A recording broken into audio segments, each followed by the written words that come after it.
only win 7.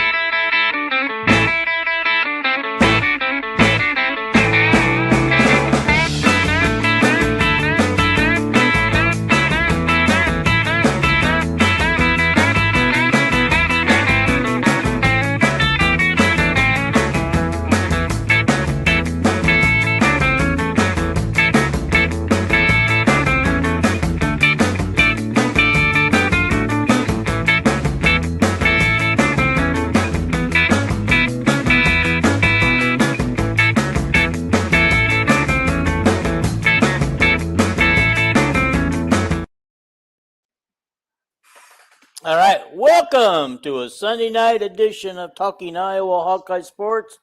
I really do hope that you guys are able to watch us on YouTube because as far as I can tell, we're not on YouTube tonight. Guys, check anybody who can check their phone, see if you can find us on YouTube. Okay. I'm looking. Alrighty. Okay, guys, we're 5 away from 800 subscribers. We just need 5 more before kickoff. Okay? First game kickoff, I need 5 more. Let's get 5 more. Oh, shoot. I don't know. Hopefully we'll get it. Yeah, it says it's on. Don't load that other one. It says it's going right now, so. Yeah, let's keep all these problems secret. Proceed. Alrighty.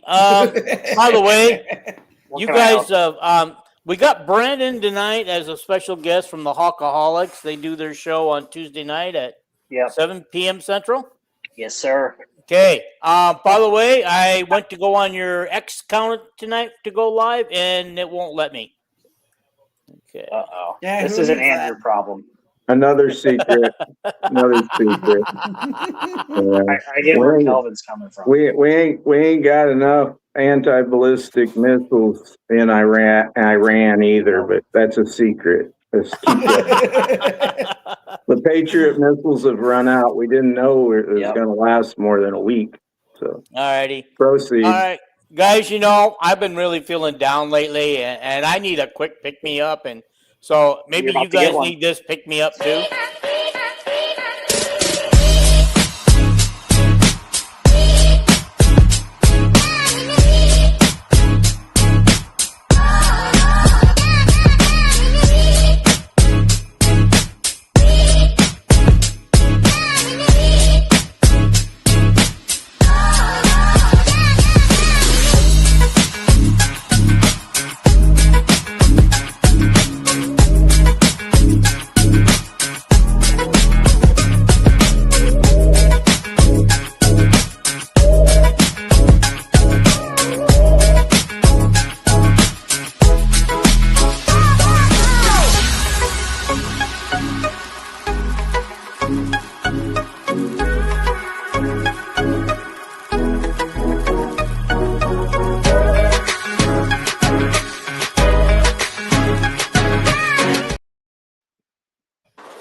Yeah.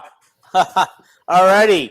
Don't forget to go to cocainecoffee.com and put the code in Villains15 for your 15% off. Guys, I can tell you we're struggling tonight. We've only got 1 viewer. We're already struggling. Don't let them know.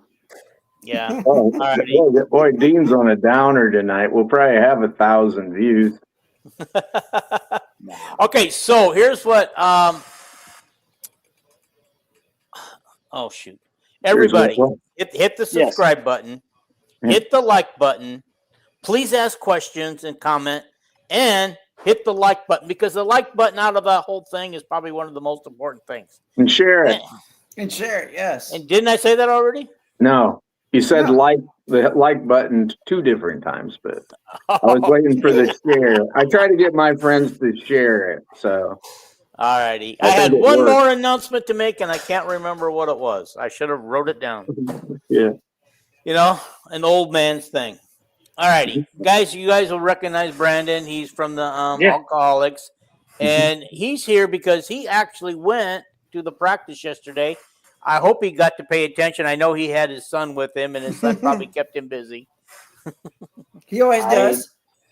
I'm as you saw, Reimers, Yep. I as did. you saw, I am, but this is totally different. I am like exhausted. My calves hurt really bad.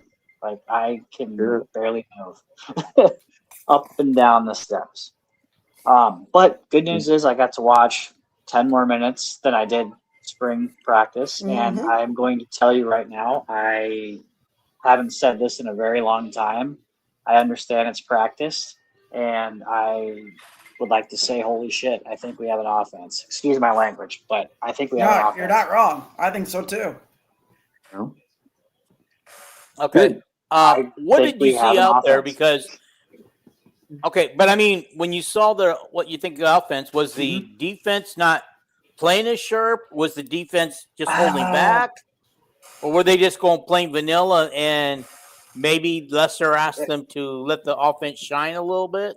If I had, I think a little bit of both. If I had to bet money on it, I think Phil kind of let them back a little bit, but not 100%. I'd say 80% maybe. I'm not worried about the defense. I am a little bit worried about the line, but it'll get solved. Yeah, Special teams is the only worry I have. yeah. That's it. What would the That's it. punting look like? What did the punting look like? Not as good. I am, to be honest with you, dude, I'm more worried about kicking than I am punting. Okay. Because I did see that one field goal kicker missed 4. Yep. But he Yep. made a whole bunch more. And another Yep. one, I can't remember what he did. They both made about 66%. If Yeah. you look Oh, at one was 66% is not good. one was 7 out of 11, but it's like the Burr kid who didn't miss to begin with. He missed 2 in a row because of a bad snap. So Mm.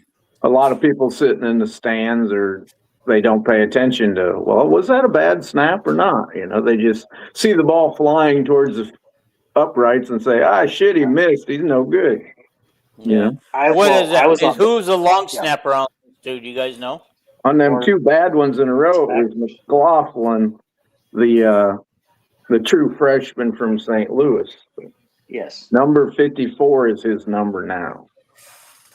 Okay.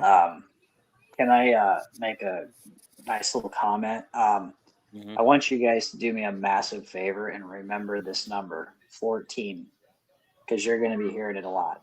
You talking about Tony Diaz or? Yes, sir. Okay. Boogeyman. Yeah. I think the freshman Hill is 14 on defense. Yeah. This guy cannot drop the ball. He caught everything. I could be wrong, but I'm pretty sure he caught everything I saw. So Well, I know number 8 sure the hell Evan James didn't drop nothing. Yeah. Yeah. He's the one that had he had the big day, you know, but yeah. If anybody dropped the ball, it's because of a bad pass. Let's just say that.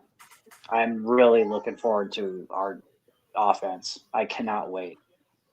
we're all on the Bud Meyer for President fan club now. Yes. Okay, so I'm all in. From wide receivers yesterday. Vandersea, 3 receptions for 57 yards for an average of 19 yards. 1 TD, 4 targets. Diaz, 3 for 28 yards, 9.3 yards, and 6 targets. So it would seem to me that, I mean, based on what I see here, we can't afford to get Vandersea hurt this year. No. But don't want anybody hurt. Another thing too, I think Phillips is going to jump Moulton, and that really hurts because seeing Moulton each year, he's made significant steps forward, and I think Phillips is going to beat him for the top running back spot. Phillips is according to this, Phillips is an NFL running back. Yeah, he's really good. According to this, he averaged 7.1 yards a carry. Yeah. Moulton only 4.8 yards a carry, but Moulton averaged over 5 last year, didn't he? Yep. We aren't saying Moulton's no good. We're just No, saying right. Phillips Yeah. is like a lot of the young people don't want to even tackle him when he gets in the secondary. No, she's. But you want to know who had the brutal. biggest yards per carry yesterday? Reverend Dahl, 9 yards carry. Yep. But he only had 2 carries for 18 yards. And the thing some people don't know is Xavier Williams and Phillips have been injured and just got back to practice. So Phillips got hurt this summer or something during workout. Yeah, they kept him out. Yeah. For a little bit. But he's Okay, let's talk about the obvious. People are getting excited. I even listened to the Dockerman podcast this morning, and Dockerman's already declared Helinski the starter and saying that the race is over. Honestly, guys, what do you see? Same thing. That was insane, Dean. I don't think I don't like doing this. I don't like declaring people the spot, but holy crap, dude. From what I saw yesterday, wow. Footwork, pocket presence, passing, running. Heck. I think I was talking to some friends of mine about Brown, and I don't know if this is true or not, but I'm wondering if he gets a little antsy in front of actual crowds, because they've said he's had good practices before, but he came out in Indiana and that screen pass was just abysmal, if you guys remember that. Yeah. And then just for whatever reason, he was just not that great. And most of the drop passes, the very few drop passes that the receivers had was when Brown was throwing the ball, and they weren't good passes. You know, he looked like Petrus throwing the ball, but Yeah. I know what's his name? What's your hero's name? Chad Lystico. Yeah.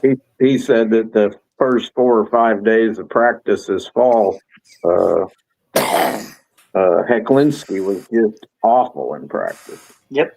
I heard that too. And then he took off here the last few practices. So going into this game, it was like, very even. But after yesterday, I don't think it's even anymore. Yeah. According to the source that Lysicle got that bit of information from, he also said this was Brown's worst practice so far. Oh, I believe it. I believe it.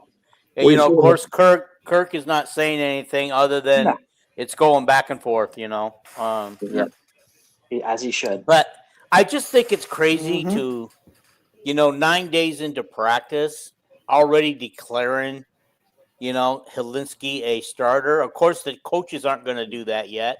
But, the fans and the media are just going nuts. And I just think it's too early. It's just one practice, guys, and they got 10 more to go. That was just hyperbolic Dockerman. Saying that the race is over. Well, the race ain't over. No. But we got a really good hint, Kirk has to keep the whole quarterback room and Lester and the quarterback coach. You got to keep them all upbeat, and keep practicing, because it's bad to say, but Hecklinski could walk across the street tomorrow and get hit by a car.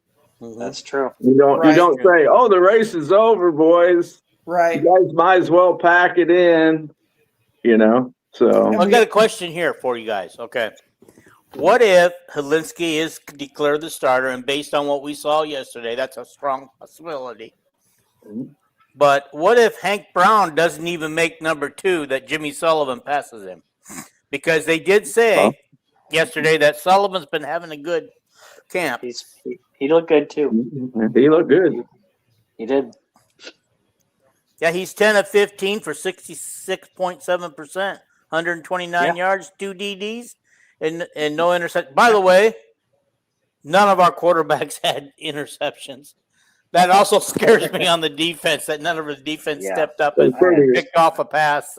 Pretty obvious. I watched there was somebody at the game, I'd like to know who it was, that had high quality video of every quarterback every play. And I'd like to know who that was because it was a big improvement on what these media put that up. Where did you see this? I On shared it Facebook? with Dean. I shared it with Dean. Oh, it was very good. It was very excellent. Much bigger. Somebody And anyway, had a good camera. Somebody had a good camera and knew where to zoom in at. It was a very good photographer. I could actually grade out some of the linemen, using that. But anyway, the Dean's got it. Anyway, what was I going to say?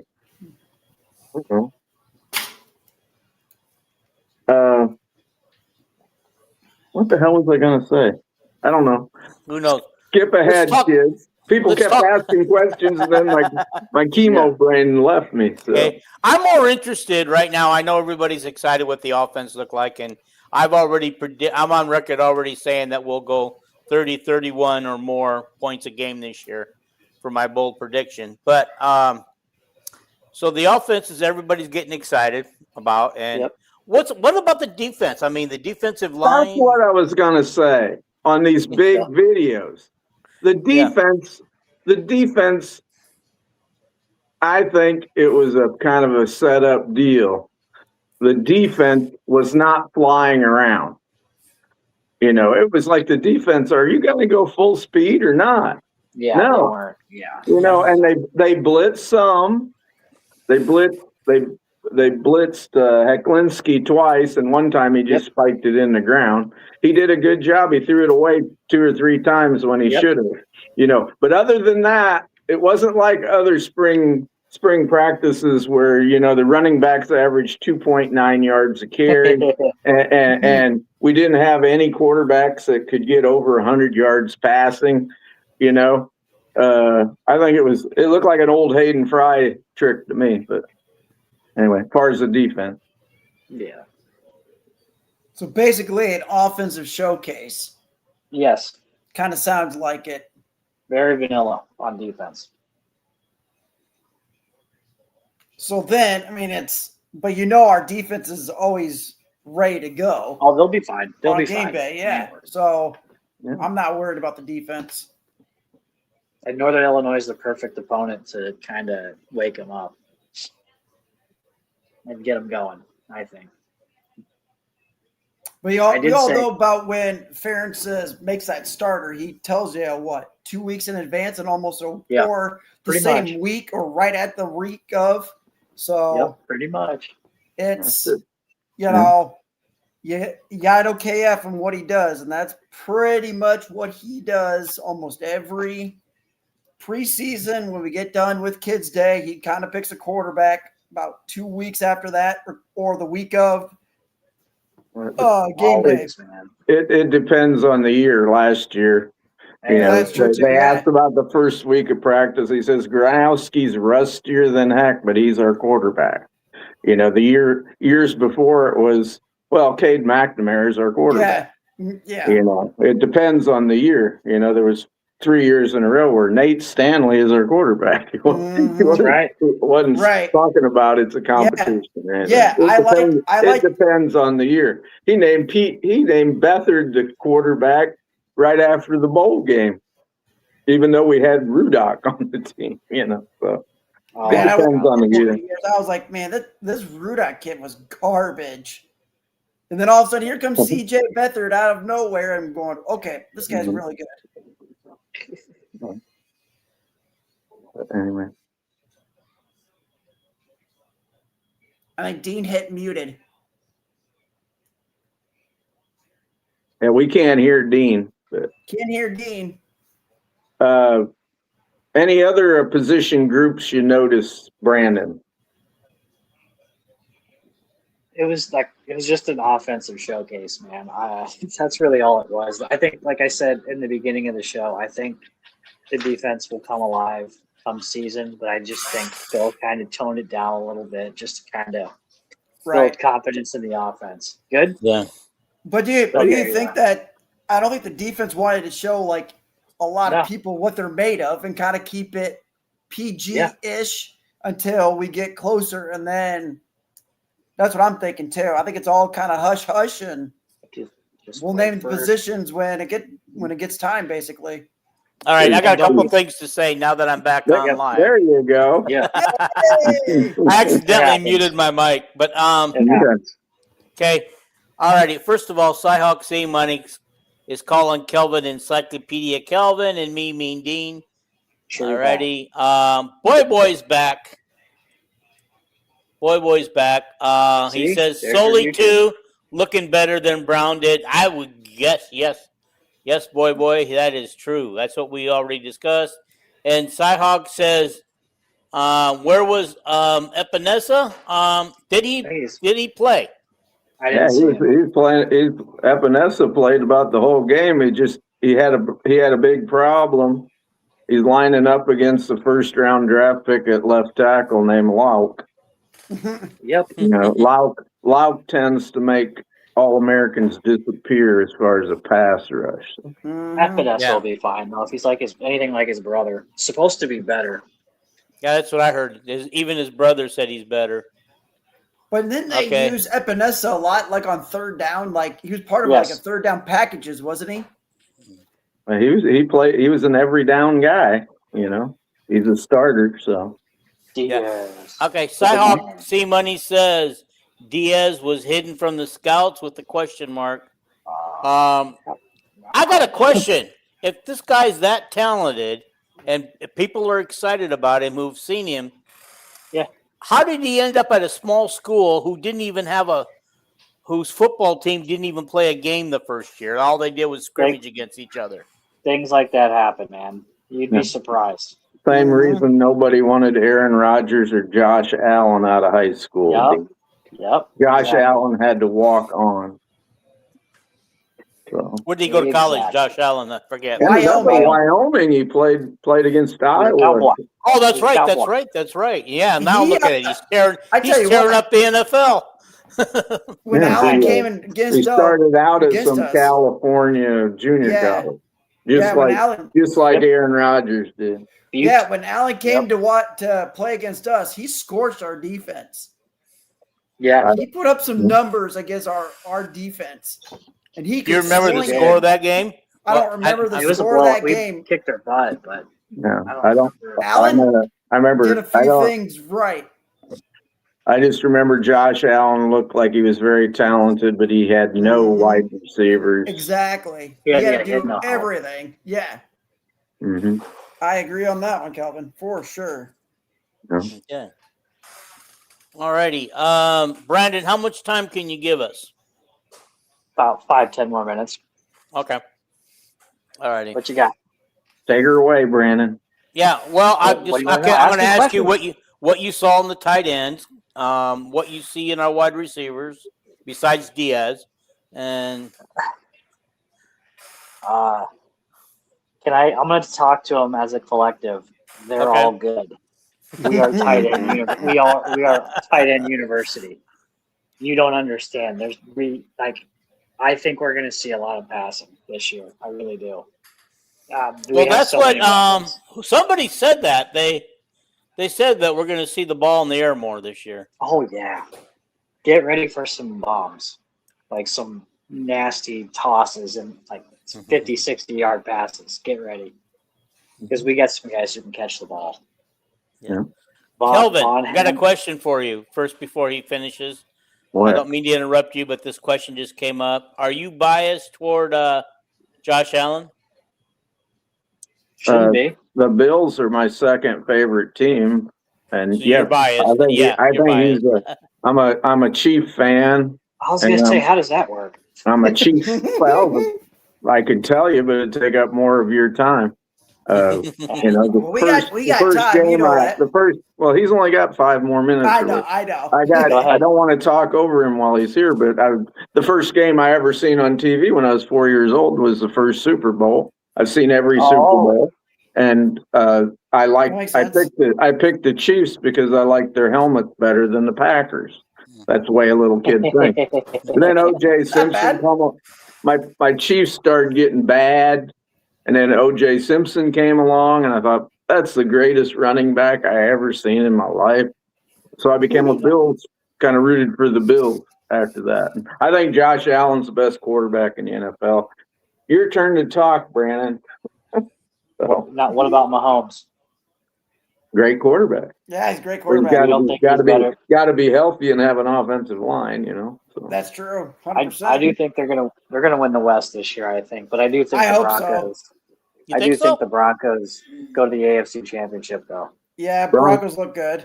Broncos got such a great defense. As Mhm. long as Bo Nix don't poop his pants, they ought to be really good. Right. Yeah. You're all forgetting about the 49ers who are going to go all the way this year. They're not they're not in the Hey. AFC West. What No. about the electrical thing? That conspiracy theory that they Oh, got? that's that so electrical stupid. box? I know. That's so stupid, but there's got to be a reason why the 49ers are getting injured left and right all the time. Yeah, But Kittle, it usually happens in a game, not at practice. Right. Well, They said it was- Kittle's he might not make the trip over to overseas for their first NFL game. He says he's going to go to Australia. He said He's today. going to try, yeah. Yeah. But Who? the problem with the Oh. 49ers is they don't keep their team young. They got like a Veterans. Their best offensive lineman was it Trent Williams or whatever his name is. He must be 38 years old. Great offensive lineman, and Kittle's getting long in the tooth. Everybody's getting long in the tooth. McCaffrey's running backs. Most NFL teams don't want a running back that's in his 8th year or 9th or 10th, but All right, just talking about the tight ends. How does Addison Estringa look like he's back from injury, that he's going to be able to play normal? I don't know. Coming off a ACL injury, that's just tough to do. Just on anybody, regardless. It's his Achilles. Mm-hmm. He's got the same injury that Kittle had. Yep. That's what I say. It's just tough. It's just tough to come back from that. Mm. You know. I don't know. I didn't pay a lot of attention to him in the spring game, except he was wide open and Hank Brown threw a pass that looked like it was from Petrus and was very inaccurate and over. Brandon, what did you see when he was out there on the field? Did you see anything like limping or pulling up or? No, I think Brandon left. He left right in the middle of the question. Okay. When you got to go, I guess. Yeah. Yeah. Maybe he had it set on timer. Okay. Well, anyway, DJ Vanami was actually our best tight end yesterday. Estringa didn't do. He had 2 targets but didn't get any catches. I don't know if those were bad throws or if they didn't get them to him or what. I know that one was a terrible throw, but yeah. Okay. Mason Woods didn't play. I saw that. Yeah. Oh, Okay. the wife. Skyhawk says, as long as we're talking about Addison Estringa, he goes, I stand and fight for Addison Estringa. Don't call it a comeback. Okay. I think Addison is fine. Yeah, I think it'd be all right. Yeah. And Skyhawk also wants to know who's going to be our most explosive player this year. I'll give you one guess, and I'll give you 2 guesses. First one doesn't count. Because if everybody's talking about Diaz, Diaz has got to be the number 1 guy. Or we can go LJ Parker or LJ Phillips, So, you got all kinds of guys that can step up. But if you guys were saying that, could be a number of people. Right. What I think about Moulton kind of runs like Sean Green. He's got that. He's just so powerful back, and he gets the chunks of yards. 4 here, 5 here, and then you got what is it, Phillips, right? Does that sound right? And everybody's talking how fast he is. So he kind of runs like what? A little bit of Tim Dwight, a little bit of Cedric Shaw, a little bit of Freddie Russell, speed wise. We'll see. I guess we'll see what happens. We'll see, but I like Bolton. I think he's just a powerful back, and Okay. Huh. that's just what I think. But We got two big running backs, Phillips and Xavier Williams. They're like they'll pound the heck out of you, and then we got Moulton, who's a versatile back, and then we got McNeil, who is he's the speedster he's the fast kid. Yeah, of the bunch. He's got Cedric Shaw's number now, number 5. yeah. It'll all mix out. Yep. I just hope 2 weeks into the season we don't have 3 of them injured like we did last year. Yeah. So. Now, did they yesterday? This is another question I wanted to ask Brandon. I probably should have been quicker on the draw. Did did they do any when they did the punts and the kickoff stuff? Did they have any returners out there showing who the returners would be? I don't know. There was some stuff on, was it YouTube or someone posted it off one of the Iowa websites. Someone was posting something about, was it the special teams coach or somebody was saying he was kind of naming some guys that could be back there filling punt or catching punts and kickoff returns. But I know Tom Kakert reported that it was Lutmer. And then who was the second guy? But the third guy that he didn't know would be back there was Evan James. Evan James, yep. Tony D was his buddy. I thought they talked about Breven Dowell yet in the media day too. Maybe. I know they've talked about Brevin as the kickoff returner because he's got great straight line speed. But Cyhawk C Money says last year lacked a breakaway guy. He says Jalen here, but I think he means Caleb, yeah. Caleb Johnson in 2024. Yeah, he was a great breakaway. He break tackles, and there he was gone. He was off to the races. Man, I feel so bad for him. He might not have a spot left with the Steelers. And he ain't gonna get the great big holes to run through in the NFL. That offensive line gave him at Iowa. It's totally well. That's what I said. I think the other level. He's not at Iowa. He wasn't the guy that if he didn't have a hole, he wasn't picking up the extra yards. No, he got either lost yardage or only gained 1 or 2 yards a carry. And then the NFL that don't work. Do we have a running back or a wide receiver that has breakaway speed? When you get a big hole, we do. Is this offensive line? Up the obvious. Is this offensive line going to be able to open up those holes? Or are these guys going to have to just claw and fight their way like they did last year? Well, let's hope so. I don't know. I thought our offensive line did fine. Pass blocking last year, run blocking is just that. We didn't have. Well, first of all, we had injured running backs, nicked up running backs all the way through. And Moulton is not a breakaway guy. He'd run through great holes and he'd pick up 9 yards when maybe, Caleb would have picked up 30. Yeah. But I ain't worried about our offensive line this year. They're fine. By the way, today Kakert said that the Iowa coaches told him after yesterday that Cale Winter is their center. Okay. Cade Pieper is going to be the right guard, so we don't have to wonder about that battle. Well, I don't think it was ever a battle because Kirk hinted earlier that he wanted Pieper as a guard because he plays it very well. I know. After the spring, he said Pieper is our center. Yeah. And then he said the first week of practice they shared snaps at center. So anyway, but that's what Kakert said. Kakert usually gets the story right. So anyway. Yeah. Okay. Where do we want to go from here? Any more talk on the pregame? Anything on anybody particular you guys want to talk about? I think we just let it play out. We'll all find out who the starting quarterback will be. So Yeah.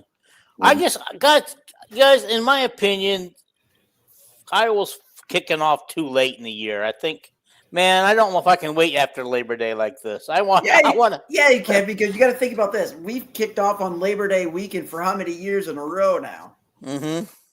And it's just kind of a tradition. And then with Fry Fest happening and Iowa City that weekend, will be hopping. I just don't. Is that Labor Day weekend? Mm-hmm. Oh, okay.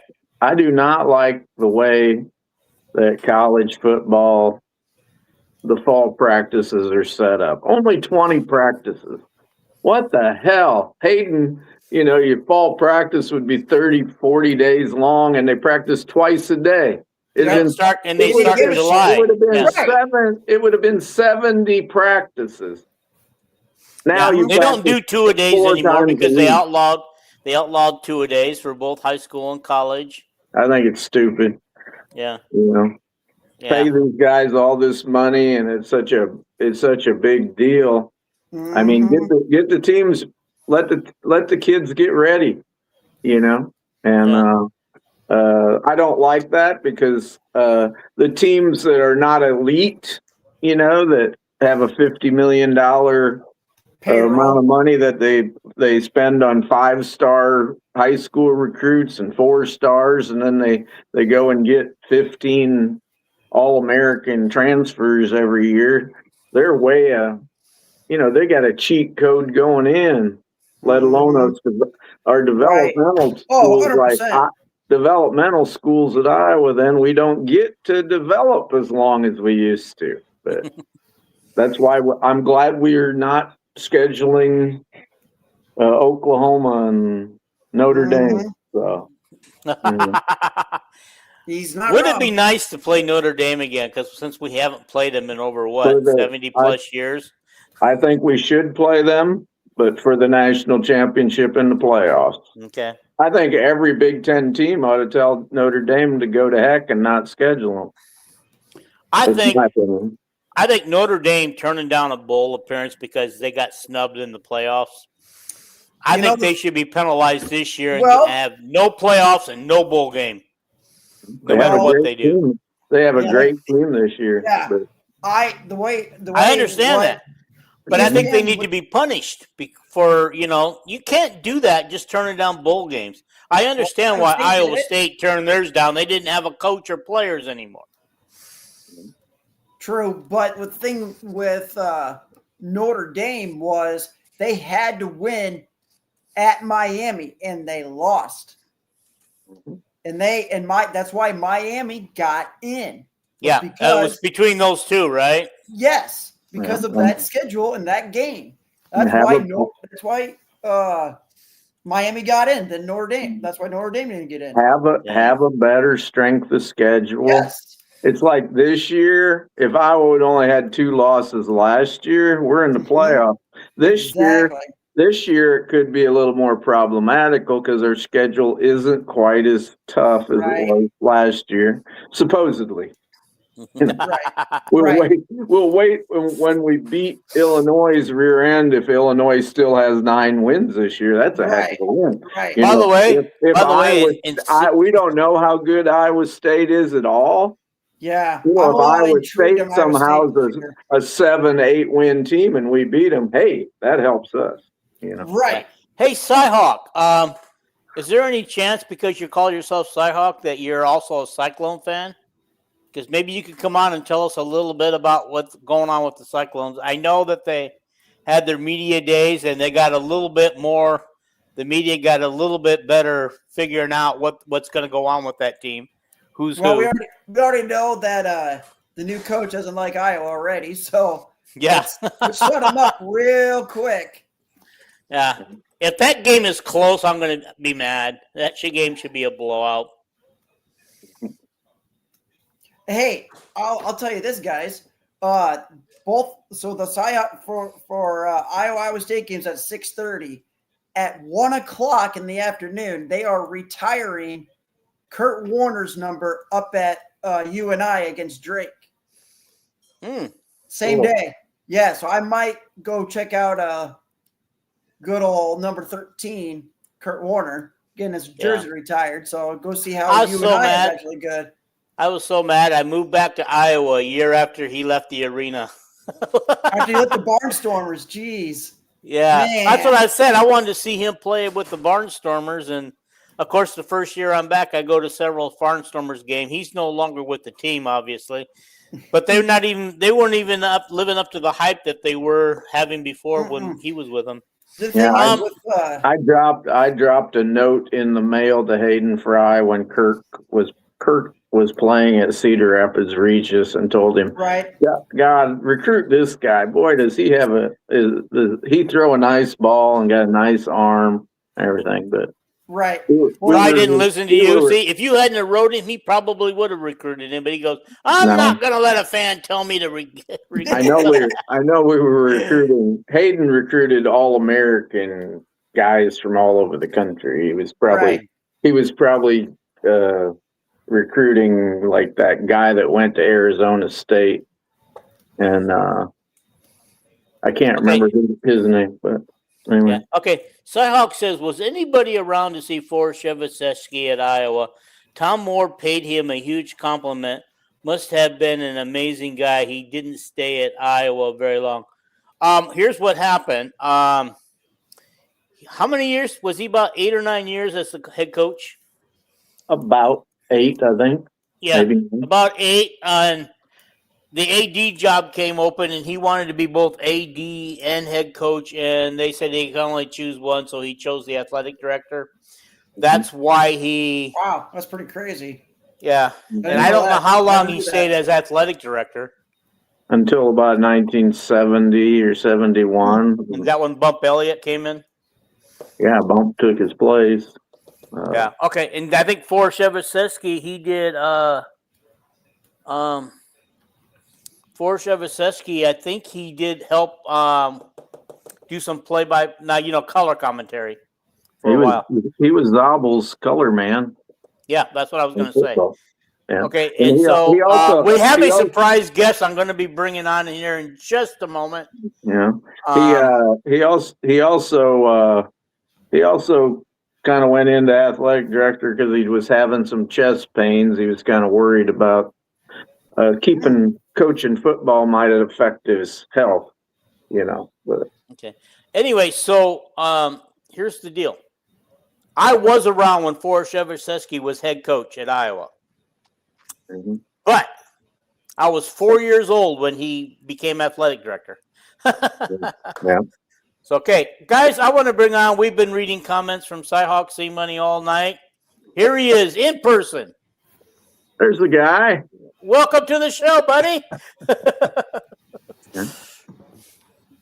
Cheers, guys. So we got an Iowa Cup there, so we got to think it's an Iowa fan. We're hoping so, right?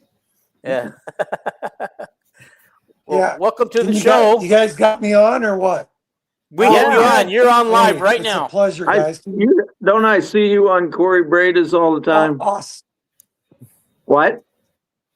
Yes, sir, Kelvin. Yeah. And Kelvin, I'm waiting for you to come on camera because you're a wealth of knowledge, and I just adore this show here because you guys you're like Iowa history, you're Iowa folklore. You guys lived it back in the good old days, so to speak.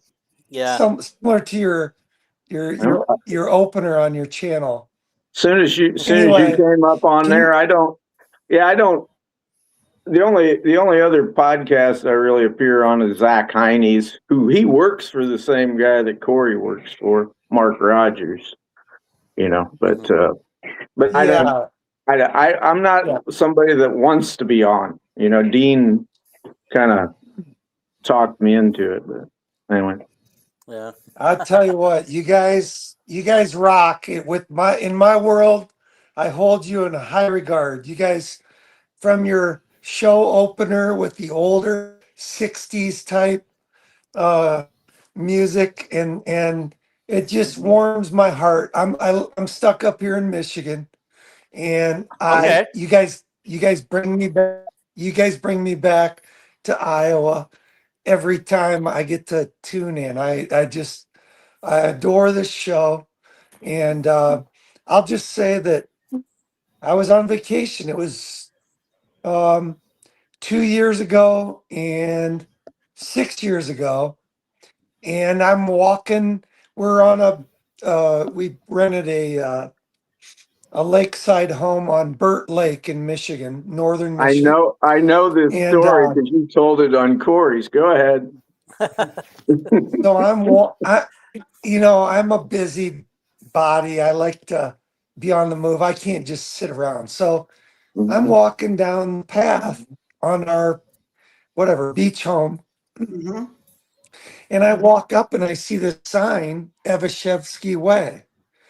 Oh, And wow. so I go up and yeah, and I talked to his neighbor. He wasn't home, but it was Forrest Evashevsky, and he has a home on Burt Lake in Michigan. And I wasn't shy. I was going up. I was knocking on his door. I had to talk to this man. Well, I Is he didn't. still I didn't alive? get lucky, and I think since then he may have. I don't know. I think since then he may have No, passed. This was he's gone now, maybe like 8-10 years, but Okay.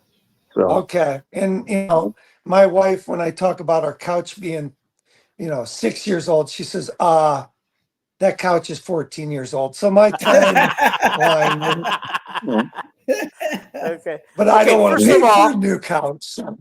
Okay, first of all, Cyhawk, I got a couple questions for you. Evachevsky was the blocking back for Tom Harmon.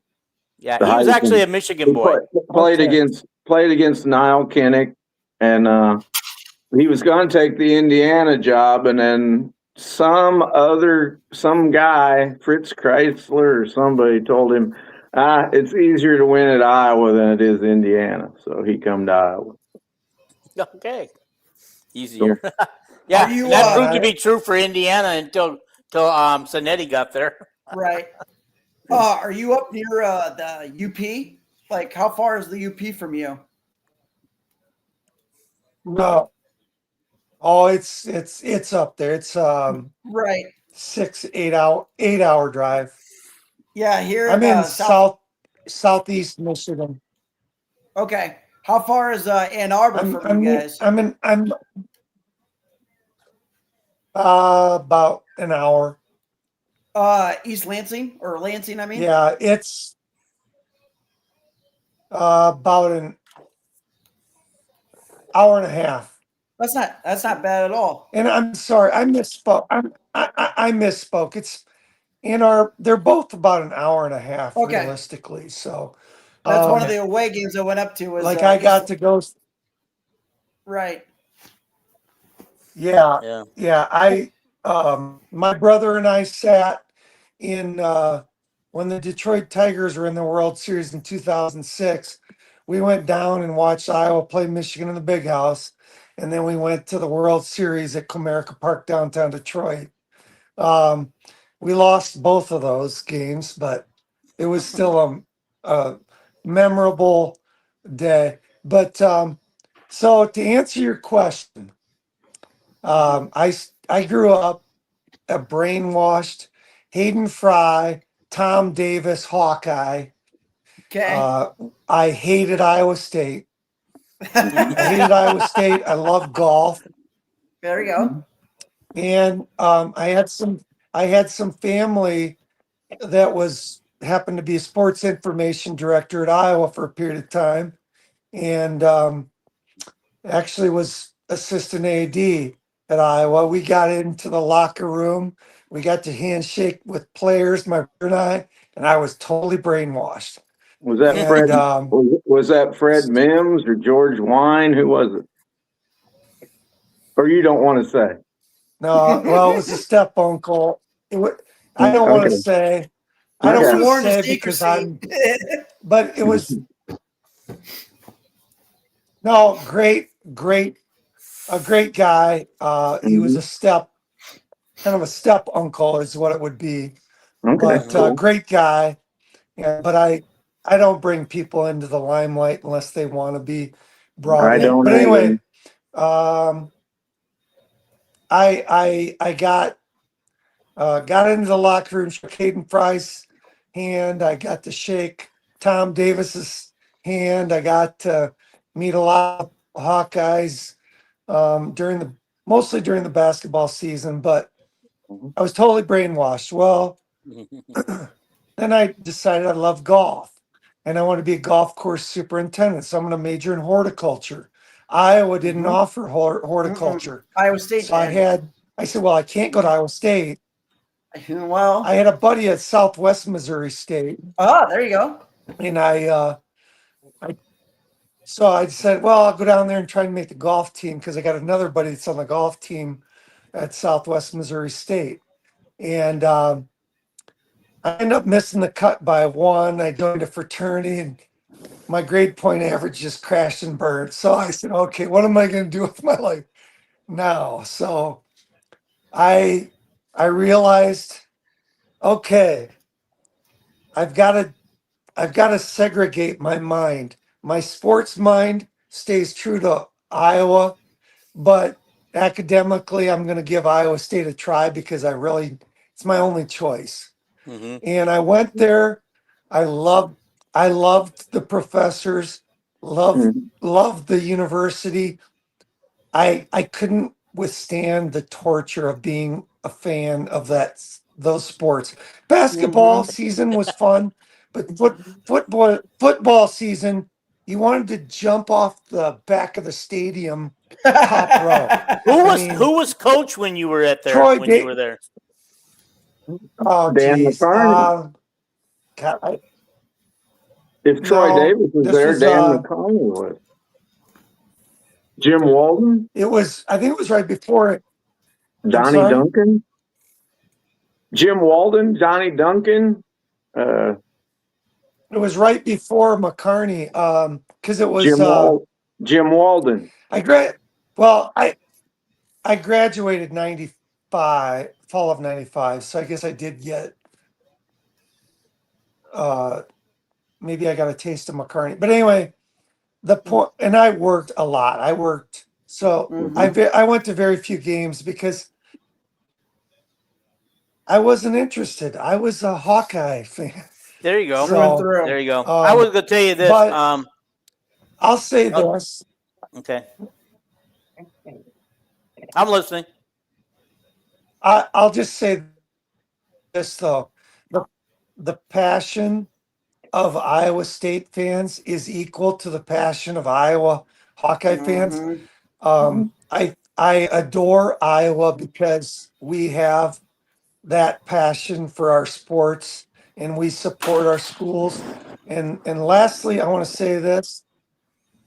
In the end, I'm a season ticket holder for 4 years now, and I have my Swarm membership's expired, and I can't renew it because I canceled it. So I don't know what I'm going to do with that. But yeah, I actually canceled mine. I canceled mine 1 month before they.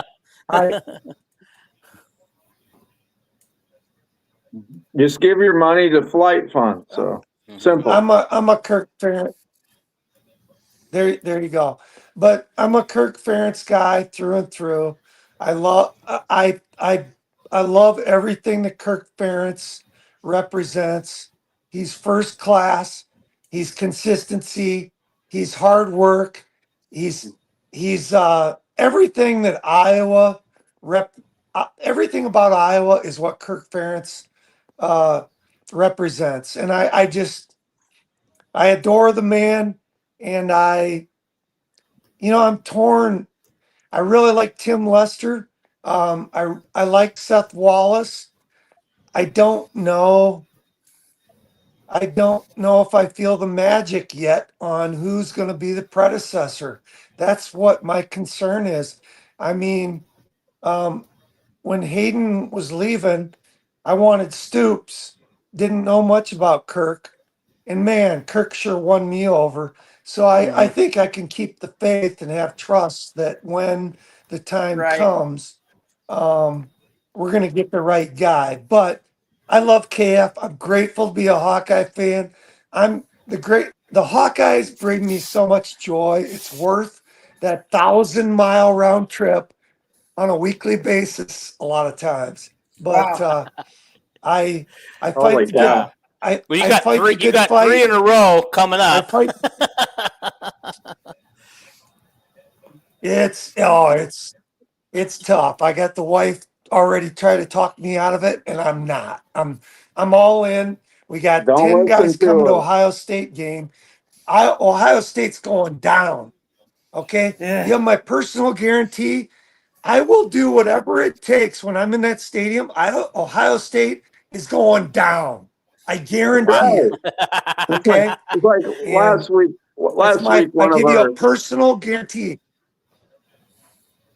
last week, one of our co-hosts, he said, well, Kirk should just rest his players and not play the starters very long because we're going to get beat by Ohio State. And I said, hell, I'm more of the thinking that Ohio State better rest their starters in the second half when we're ahead by 35 points. You know what I mean? You got to stay Yeah. positive. Go darn it. Listen, listen. Any visiting fans in that stadium, bring your earplugs because we're going to hit 115, 118 decibels most of the game. And I got representation coming with me, and we are there to win. And I'll tell you what, I'm not a betting man, but I may place a bet on that game because I'm confident. I got a cocky Ohio State Buckeye fan right next door to me. And you know what? You About we're due. The law of odds says we're gonna win. Yeah. And Hey, how does I a just sense it. Buckeye fan survive living in Michigan? I was just going to ask that question. Oh, No, geez. you know what? It's there's a lot more Buckeye fans. I'm in a cul-de-sac that we got like in my sub we have like 50 homes. There's probably 3 Purdue, 1 Illinois, 3 Buckeyes fans, 3 Wow. 3 Man. Michigan fans, probably 6 Michigan State, and I think there's 2 Buckeye, and then me, I'm the lone Hawkeye, but I'm the loudest of all the Yeah. neighbors. So, but you probably had a heyday on that it's woodshed a- game with it's your Buckeye neighbors. Yeah, well, no, I didn't because I was there. Oh. When Amari Hooker picked 6 to when those fools that were late coming into the game didn't even see the first score. Yeah, we were there. It was lit. My buddies, I invited them in. And last year we ended up going to the Wisconsin game because they wanted a guaranteed win. And I said, I'm going to that game, but you guys are cowards to not want to come to the Indiana game or the Oregon game because we're going to take them down too. And we just about did. And Yeah. both of We did. no, really, Indiana and Oregon were fortunate. Indiana and Oregon were very fortunate to come out of Kinnick with the win. And every time, I'm not kidding you, every time, all these visiting fans, because I sit in section 101, which is the visitors section, Yep, but it's right on the end zone line. When I go, I always sit in 101 too. Mm-hmm. Because I always take my cousin's ticket. She has a block of 4 in 101. Yeah, and so I'm 101 on row 12. And the truth of the matter is all 4 losses, the other team was lucky last year. Right. Right. USC was lucky 3 of our offensive linemen were hurt in the second half and it was pouring down rain. Iowa State was lucky. Holy shit, were they lucky? So yeah. Well, then Gronowski said when he scored that touchdown against Oregon, he'd never heard a crowd so loud in his life. You know, Yeah, he said it was that deafening. that joint was lit, man. Yeah, it was. I was at Yeah, that it was Oregon game with lit, my and- daughter. Mhm. That Yeah. was fun. I gotta tell the other Now, two guys on this podcast for years. This guy, I don't know what your name is on there on Corey's thing, but What's your name on Corey's show? whenever you're on Corey's show, I always think, oh my God, here's somebody that's sane. Here's somebody that isn't. You aren't That actually knows hyper. the shit. You aren't a drama queen. You're not Yeah. hyperbolic. Yeah. You know. So You're- I sure you're am pretty- glad Yeah, you well, join us. You so- join us anytime you want to. Yeah, Yeah, I you agree can. on that one. Yeah. Yeah. Sci-Hawk, it's is a your big is guy. that your name on Corey's it's a show pleasure. too? I usually go with some sort of theme, like it's not Brian's fault, or Oh, okay. or whatever my player of the game, That is awesome. or I go with an unsung hero. Like a lot of times, there's a key play in the game that I feel there's a player that isn't getting any recognition that made a pivotal play in the game that's not been acknowledged. So I try to Right. do that. But Okay. I'll just say this: I love Corey Bratta. He's a professional guy, but if he does anything that I don't like, when Brian Ferentz was offensive coordinator, Corey Bratta would jump on the Brian Ferentz hate wagon, and that bothered me. I'm okay. Brian Ferentz was not the greatest offensive coordinator, but he also didn't have the greatest tools to work with. And so Iowa fans would all gang up on Brian Ferentz. And Kirk Ferentz, to me, I trust in Kirk Ferentz, and I trust that he would change his own son's job if that was required to improve Iowa football. Now, is Kirk loyal to a fault with everybody? And does Kirk give quarterbacks or coaches excessive time to improve before he makes a change? Yes, he does that, but I like that in Kirk. I like. Well, the here's an Pittsburgh upcoming Steelers that they problem gave I Mike see with Kirk. Tomlin. Mhm. Okay. Here's a problem I see with Kirk. Okay. Hetlitsky might be named the starting quarterback this year. Okay. And he's got 3 more years after this year. 2 more. Okay. Okay. Yeah, 2 more. Yeah, he's got 2 more. Okay. So the way Kirk is loyal, no matter what the backup quarterbacks do, they could be better than him in both spring and in summer camp. And he's going to stick with Helinski because he's loyal to a person who started before. And I think sometimes that hurts us a lot. Well, Dean, Well, you know, you always come up with some angle that is like a funny way to think about things. Right. You know? Right. And he's not wrong. Kirk in his history at Iowa has Right. never made a bad decision No. at quarterback. No. You can go back Okay. the whole darn way. I wouldn't worry about that. I would just, like Beth said the other day, they asked her, you know, about giving Kirk an extension, and she says, well, there's a lot of things in nowadays in college athletics, you know, with this bill in Congress, NIL, So all this stuff. And she said, the only thing I lose sleep over is that Kirk Ferentz might retire, and I won't have Kirk Ferentz anymore. Okay. All right, Yeah. guys, I want to tell you guys a couple things. First of all, Boy's been patiently saying, where does Earl Bruce fall in the Iowa State lineup? And then I got one more thing I need to say. Earl Bruce was right after Johnny Majors. Johnny Majors left for Pittsburgh in 74 or 5. Earl Bruce took over. And then Earl Bruce, after Woody Hayes hit a Clemson player in '79, Earl Bruce took over Ohio State. He was a former Ohio State assistant with Woody. Alrighty. T. Hink has chosen not to show his face, but he is on here with us live. Or he was. Okay. I guess he jumped off. I guess Mhm. he didn't give me enough time to introduce him. You can come back. Did you have any, while we got you on Yeah, here, he's- do you have thoughts on the spring game? Cyhawk.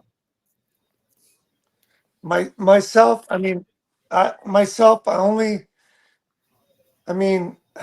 I'll say this. I think I'm going to predict Hecklinski gets the starting job, but Kirk, I know that Heck is worried. He worried Kirk in the past. I can sense that Kirk's worried about turnovers with him because he's a loose cannon. He's ready to let it rip. To me, I see a potential here that we could have a Drew Tate. I'm kind of excited, Tate, and 101. I, for lack of a better term, I just sense that maybe we've got a piss and vinegar quarterback that's going to ignite the passing game like we haven't seen in a long, long time, along with a stable of running backs that I don't care. I shouldn't say this, but if somebody gets hurt, it's not going to matter. And so I'm excited, and our wide receiver room is better than it's been in years. So I'm, normally I would sell a couple of the off game tickets early season. I don't think I'm doing that. I think I'm making the trip. It's going to be a lot of miles on the car, but it's going to be worth the trip. I'm excited. I'm stoked. And this is like this. To me, there's a lot of uncertainty because we have an unproven quarterback, but we have a supporting cast. And to me, the one variable that is the difference maker in college football quarterbacks, in my opinion, is when the play breaks down or when guys lock down on third down, can he run and get the 3 or 4 or 5 yards?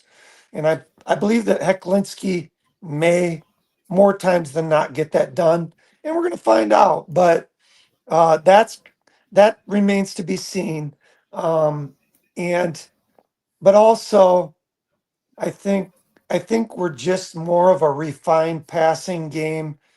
I like what I'm hearing about Hecklinski talking about and receivers talking about we got to get to the same spot every time consistently. And Budmeyer talking about that. They're starting to dial in the precision on the passing game that the guys got to show up at the same spot and be available and open at the same spot every time. And they're starting to refine that passing game and get those patterns, the precision worked out so that you can have an effective passing. So I'm excited for that. And that's just going to open up the run game. And then the run game is going to open up the pass game. And then we're so loaded at tight end that it's, and as long as the guys can make the throws, and you look at Hank Brown had a tough kids day, but Hecklinski, he's making the throws. He's throwing the balls away when they're not there. He's not throwing it up into trouble. I'm excited. Now Hecklinski doesn't have a bomb of an arm, but that's kind of a good thing because it lends itself to getting the ball out quick. I think that the quicker throw is, and then you know what, he can still run it, scramble, get out of the pocket, and do a Drew Tate Holloway thing. I think he's got 50 yards on his arm. We'll find out. But I'm excited. I'm really excited for the season. He also has another ability. He has the talent where he can hand the ball off behind a great big offensive line with these running backs. Okay. All right, guys. That's what every quarterback needs. I got a couple of good comments from Bob Hoffman. He agrees with me on this comment. Some wrongly think the QB battle is over based on the Kids Day practice. He says way too early in his opinion, and I agree with that.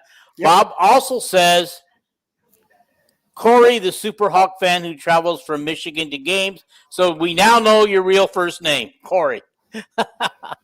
And that's who I thought you were, because I thought I recognized you. I have a couple of things with so I'm what Corey has Corey, been and I go saying. on Corey. Yeah. So my brother went to Kirkwood for 2 years and then went to Iowa State.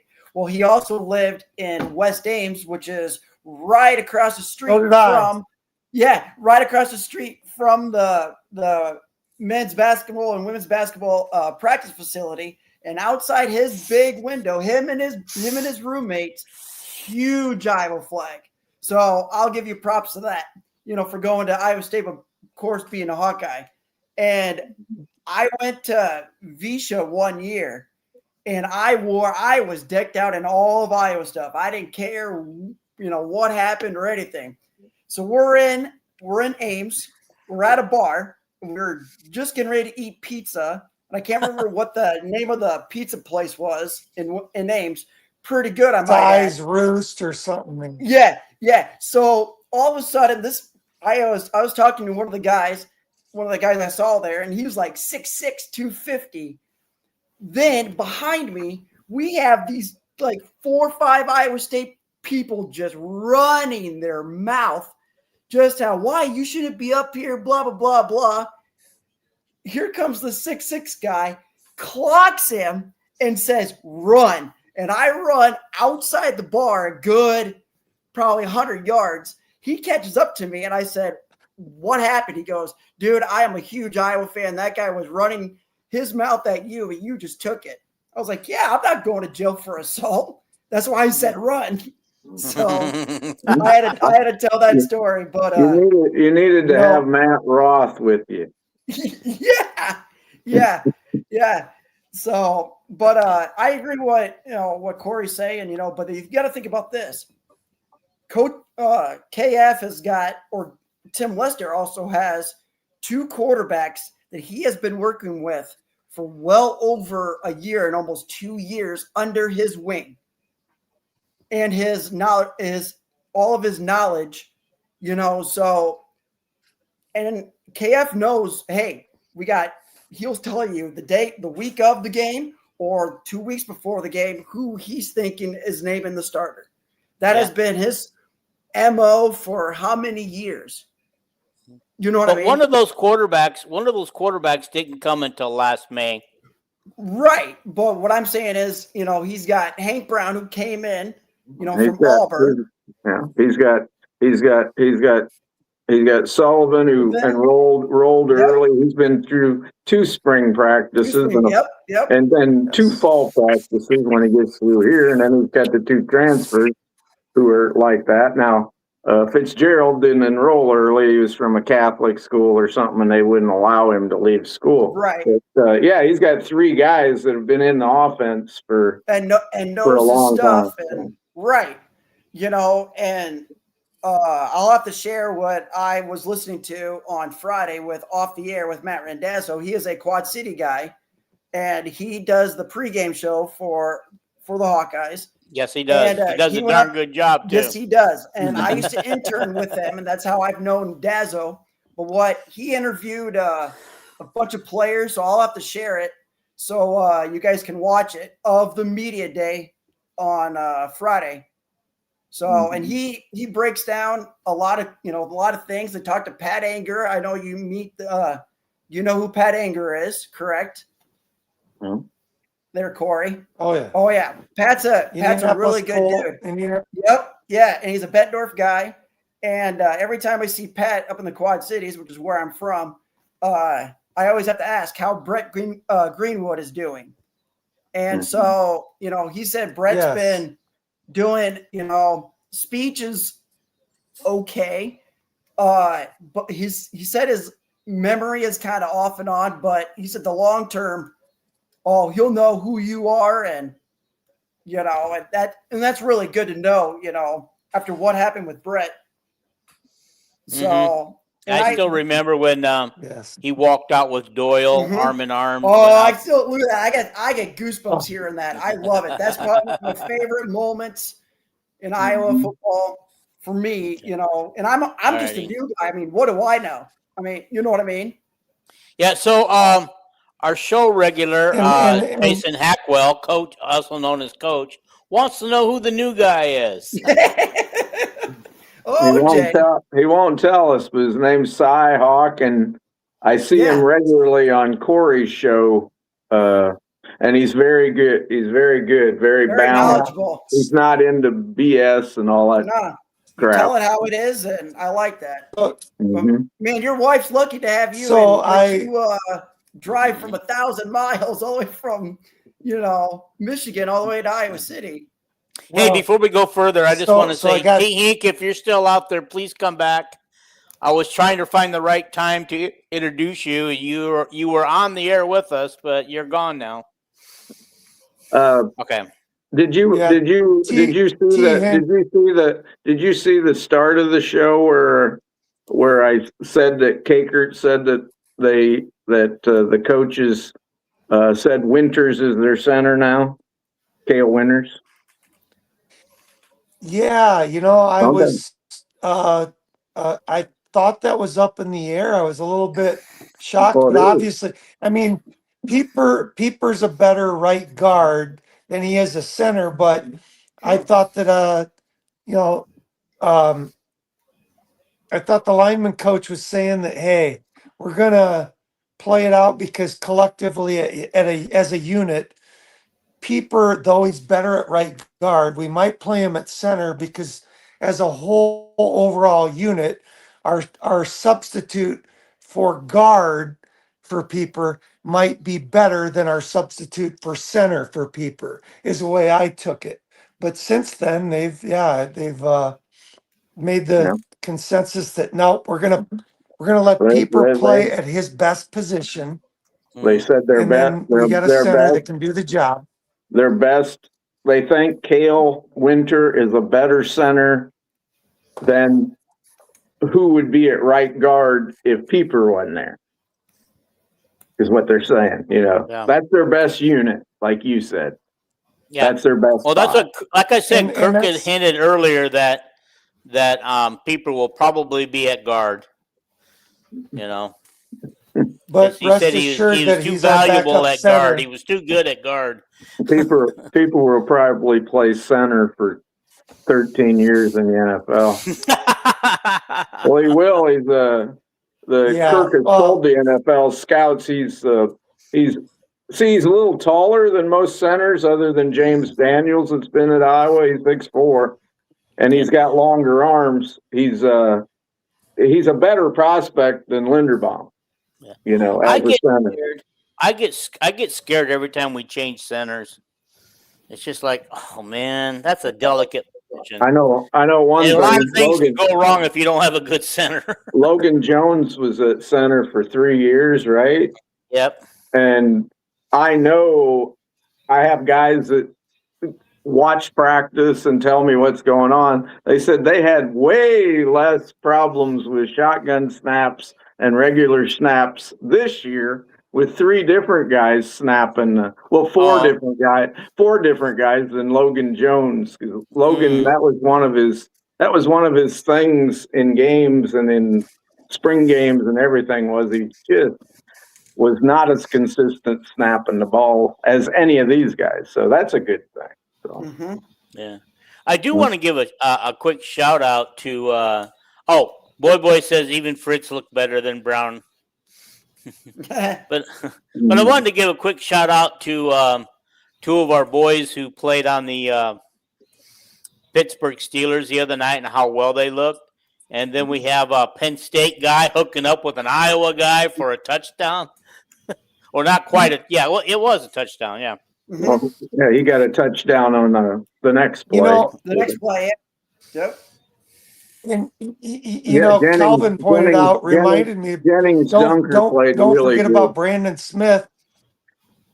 No, Was he in that game? I didn't even remember him playing. I didn't look at the film. Was he on the? He's on the Yeah, Steelers. I didn't. I gotta rewatch the game. Okay. I think it might have been about the first play of the game. He caught an 8-yard pass. Yeah. Well, I'm going to tell you, I forgot all about the game being on, and I turned it on just in time to see Witchen catch that 74-yard pass. Yeah. So, Oh, it's just a nice little end route, and then he cut, and boom.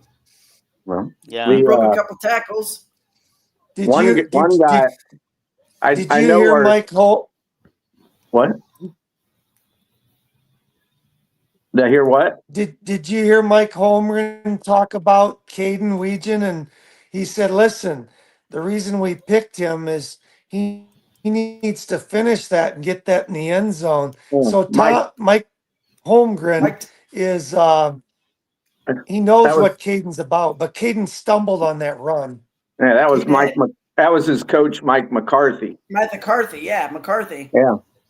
Yeah, Yeah. I seen McCarthy. that today. I hear I'm showing my age here saying Mike Holmgren. That's I know where Yeah. you're going. I know. I got you. I have this OCD But thing. I have this McCarthy, yes. OCD thing. Like if I'm watching a podcast or anything, if somebody says something, I always got to say, no, that's Mike McCarthy. You know, it's like, Right. I think Corey got a little irritated me at times where he'd say, this guy is at this position. And in the comments, I'd always say, no, it's blah, blah, blah, and blah. You know? I got to apologize for my OCD. But No, you know what? By the way, the reason why No, Kelvin Kelvin, on this show is because I got tired of his comments in the comment section, told him just to come on the show and say it. the real reason I'm on this podcast was the week that they hired Tim Lester, me and Don Patterson were the only guys that were thrilled with this.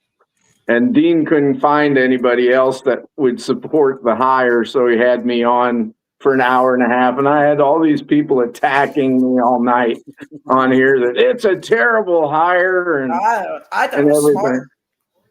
I thought it was smart. Well, I just know that Kirk makes good hires, period. You know, but hey, and Kirk, we trust. First off, he's going to be it's going to be a good character guy, a solid human being that the players are going to want to go through a brick wall for.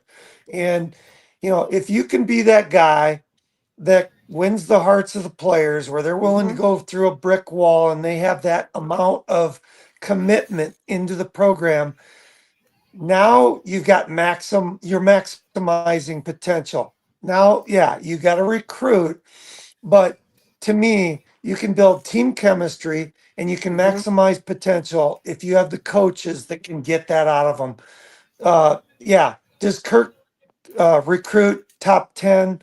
No, he recruits between top 25 and top 45 players, but in his recruiting classes. But collectively, they're greater than the sum of their parts, and that's what I love about Kirk Ferentz. So, and the thing is, he turns these new guys to All-Americans.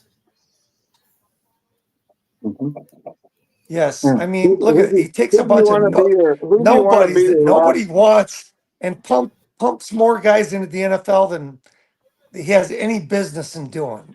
Who do you want to be your left tackle in the NFL? Trevor Lauk or Caden Proctor? End of sentence. Lauk. Yeah, right. Yeah. Lauk. Yeah. Proctor is just, man, that whole deal. Yeah. Another thing I got to mention that I wanted to get it in tonight before we leave the show was I just mentioned Trevor Lauk, a guy that really stood out in the spring game or the kids' day yesterday was his backup, Mr. Nolan. We don't have to worry. We don't have to worry too much when Lauk leaves for the NFL this next.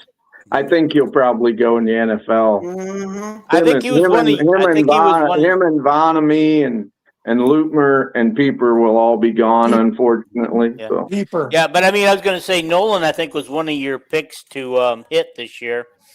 You know, to have a great season. I thought he was hurt last year. I was really expecting Allgaier might be one of the tackles next year. But anyway, Yeah. Nolan is a big dude. So Yeah. Hey, I'm having trouble with my comment section right now. So I'm just going to read this last comment rather than put it up there.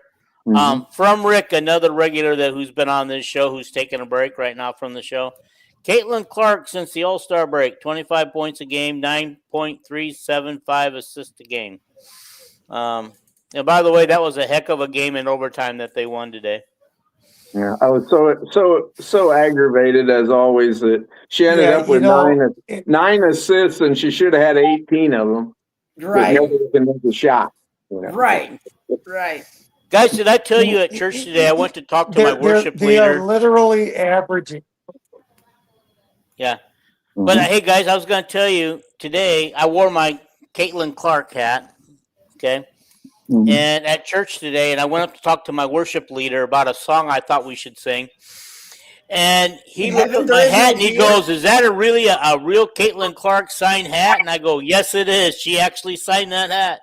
And he goes, "Wow, you got tickets or something? How'd you get that?" And I go, "My sister-in-law for my birthday. She got it from me." She has fever tickets. You got to think about this. When those old churches first started, everybody's like, "Oh, what's this hymn?" Well, I can guarantee you this. In my old church that I used to go to in the Quad Cities, I found "In Heaven There Is No Beer." I was like, "No way." Your church sang that? No, they didn't. But I had to show. I just showed one of my classmates at the time. I was like, "Hey, you got to see this." And he was a big Iowa fan, and he goes, "No way." I go, dead serious. I was like, "This is freaking cool." Yeah. So, one comment I wanted to make. We talked about Kinnick Stadium getting amped up and the electricity. When there's 2 times that I received, well, actually 3 times that we received significant comments from a lot of visiting fans. The first was when my dad was still alive and I screwed up and I had to book more tickets and I bought tickets clear up the top of Kinnick and my dad had to drink like 6 5-hour energy drinks to get all the way up to the top of the stadium. He had full-blown cancer. He was lit up like a Christmas tree, but we made it to the top, and he said, "This is the best day of my life." We beat Penn State in 2021 with Brian Ferentz and Spencer Petras and all the people that Corey Bratta hates. And beats on every time listen. He brings those 2 names up. Corey Bratta, I love Corey Bratta, but he brings those 2 guys up every one of his shows. He's got to bring those guys in to beat up on them, and they're not there to protect themselves. And he makes fun of and so I step up. Meyer and Barnett, all these guys that are doing a great job, but that's Corey. So yes, and those guys are winning in the end. They're just in it for the long game, and in the short game, people can beat on them, but in the end, they're winning. And but as far as the stadium being amped, I would say that the loudest I've experienced is 2021 Penn State, and all the fans are like, "This place is electric." And my dad, with full-blown cancer, drinking a beer, because what's it going to do, kill him? He turns to him and he says, "Welcome to Kinnick." And my dad didn't flex much, but I really enjoyed that moment when my dad says, "No, I don't mean, welcome to Kinnick." Yeah, I don't mean to laugh when you were telling that story about your dad, but I went with one of my other cousins once, and we walked to the very top of Kinnick, and I had 2 bad knees, what do you call it, plantar fasciitis, or how do you say that? Plantar fasciitis. On my foot, Okay, Oh, and it yeah. was the coldest day ever at Kinnick. We went to watch Michigan, and we beat Michigan that day. I can't remember the Like name of the coach, 12-10. the Michigan coach, but I think he went to Virginia Tech or Virginia or something like that. But he got fired from Michigan. Oh, yeah. That'd be Rodriguez. Rodriguez. Rich from Rod, West Rich Rod. Virginia. Rodriguez, Yeah. Rich Rod. Yeah, but I had to Yeah, put that in yeah, there because so I as understand your dad on that now. I'll have But to I had agree. fun. We had Right. fun. Yeah, We had no, it fun. was awesome. Yeah. What I Oh, said in the my dad was so podcast. pumped. He's like, Oh, I bet. Yeah. Oh, I Okay, bet. hey guys, Toll House. I can't put this comment up because I'm having a hard time with the comments. But Toll House says, I don't know what you guys think, but I have noticed that Kirk Ferentz seems like he's having a lot more fun than maybe the past 12 or 10 or 12 years where he's always been so buttoned up. Well, he's Do on you more guys of a. see?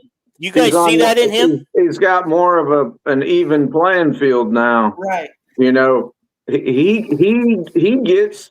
Let's see, how much money does he get? He gets about $23 million to spend now. He gets he got $8 million from the Swarm about every year, and then the $15 million in profit sharing. Mm-hmm. You know, and now it looks like he's going to have $45 million. You know, he isn't playing at quite as big a deficit. You know, Hey, and he's yeah. smart enough to go out and get these players that are bargains, just like he recruited bargains, you know, Dallas Clark and all these guys at Cooper DeJean who were nothings in high school. You know, Kirk's good at this, so if count your blessings. So Kyle, go for it. if it pan No, go ahead.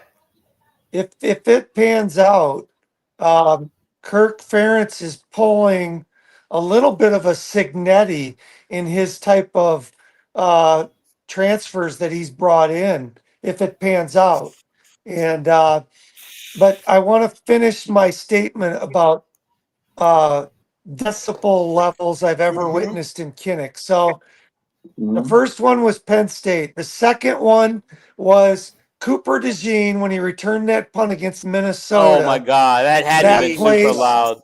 That place, I was worried that the concrete was going to start cracking and breaking apart. I mean, that place was, it was, I've never, and then I'm going to tell you what, the third one that nobody talks about was when Zach Lutmer intercepted Mendoza against Indiana and returned it down the left sideline. I'm going to tell you what, that was the third loudest I've ever witnessed. If not, it was the third loudest. And I would say the fourth loudest is the Ohio State pick six. To start the You game. know, when they picked off, yes, Amari Hooker.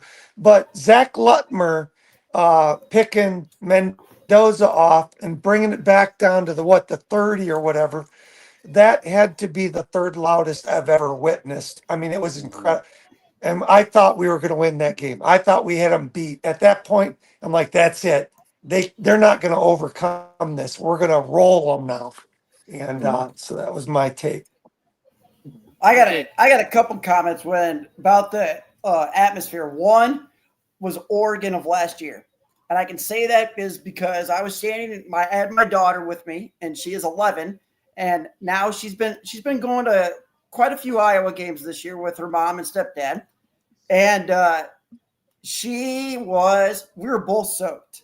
I will tell you that we were both soaked, but being 11 years old and having a daughter. And I said, at halftime, I'm like, can you tough it out? And she goes, yep, I can. And by that time, I had fans behind us that were rooting for Oregon, and they said they had their time of their life. They said they never heard a place this loud in a very long time, you know, playing, you know, of course, you know, the Oregon goes out to Penn State, goes out to the Big House, goes to, you know, the Horseshoe. And before game, I had fans saying that this is going to be fun. This atmosphere, I've heard all over from everybody that Iowa has a fan base that's nuts. They are crazy. and I will venture that. The second Okay. loudest time I had was when we beat Michigan State, and the kicker was from Regina, and I cannot think of his name, but I remember we beaten Michigan State, and we stormed the field, and I can remember one of my groomsmen in my wedding that I just had in July jumps on top of him. We ran up the tunnel into the locker room and then out the back door at Kinnick. That Sounds was like you're a wild boy. awesome. I mean, you get a chance to rush the field. Why not? I mean, Mhm. and but yeah, I agree with what Zach is saying for the atmosphere wise, and but as Iowa fans, we can always be optimistic every year because you got to think when Ferentz got the all-time win, last year, the Big Ten win, he even said to Anthony Barron, he said, my wife Mary lets me play a kid's game. He goes, I enjoy playing a kid's game. That's the class act KF is and always will be. Okay, guys, I'm going to read. Okay, I'm going to read some comments. I need to get these comments out of the way. They've been piling up. Okay. All righty. We start with, wait a minute. I missed one up here. Okay. All righty. First of all, ask Kelvin if the Swarm is having issues. There's rumors, but I don't know if it's true. Why don't you explain what's going on with the Swarm? It no longer exists.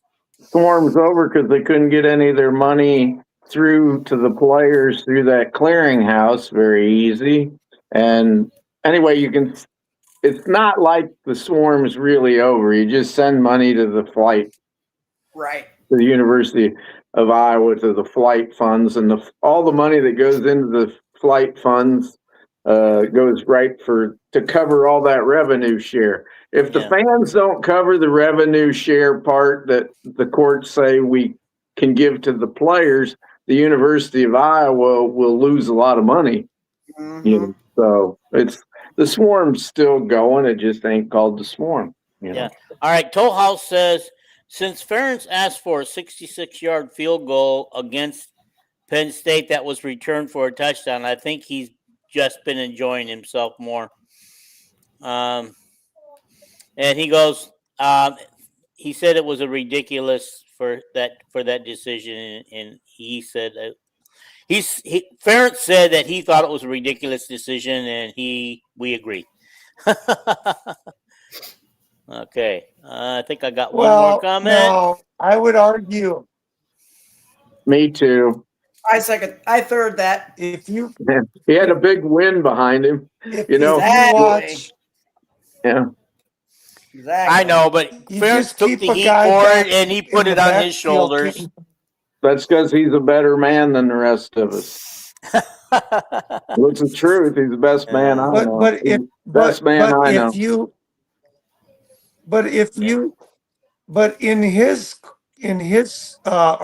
an argument on his behalf, if you look at the statistics of that kick attempt, the law of odds would say to go ahead and make the kick because the chances of it being returned for a touchdown are so slim versus the potential of making the kick that you should still kick it.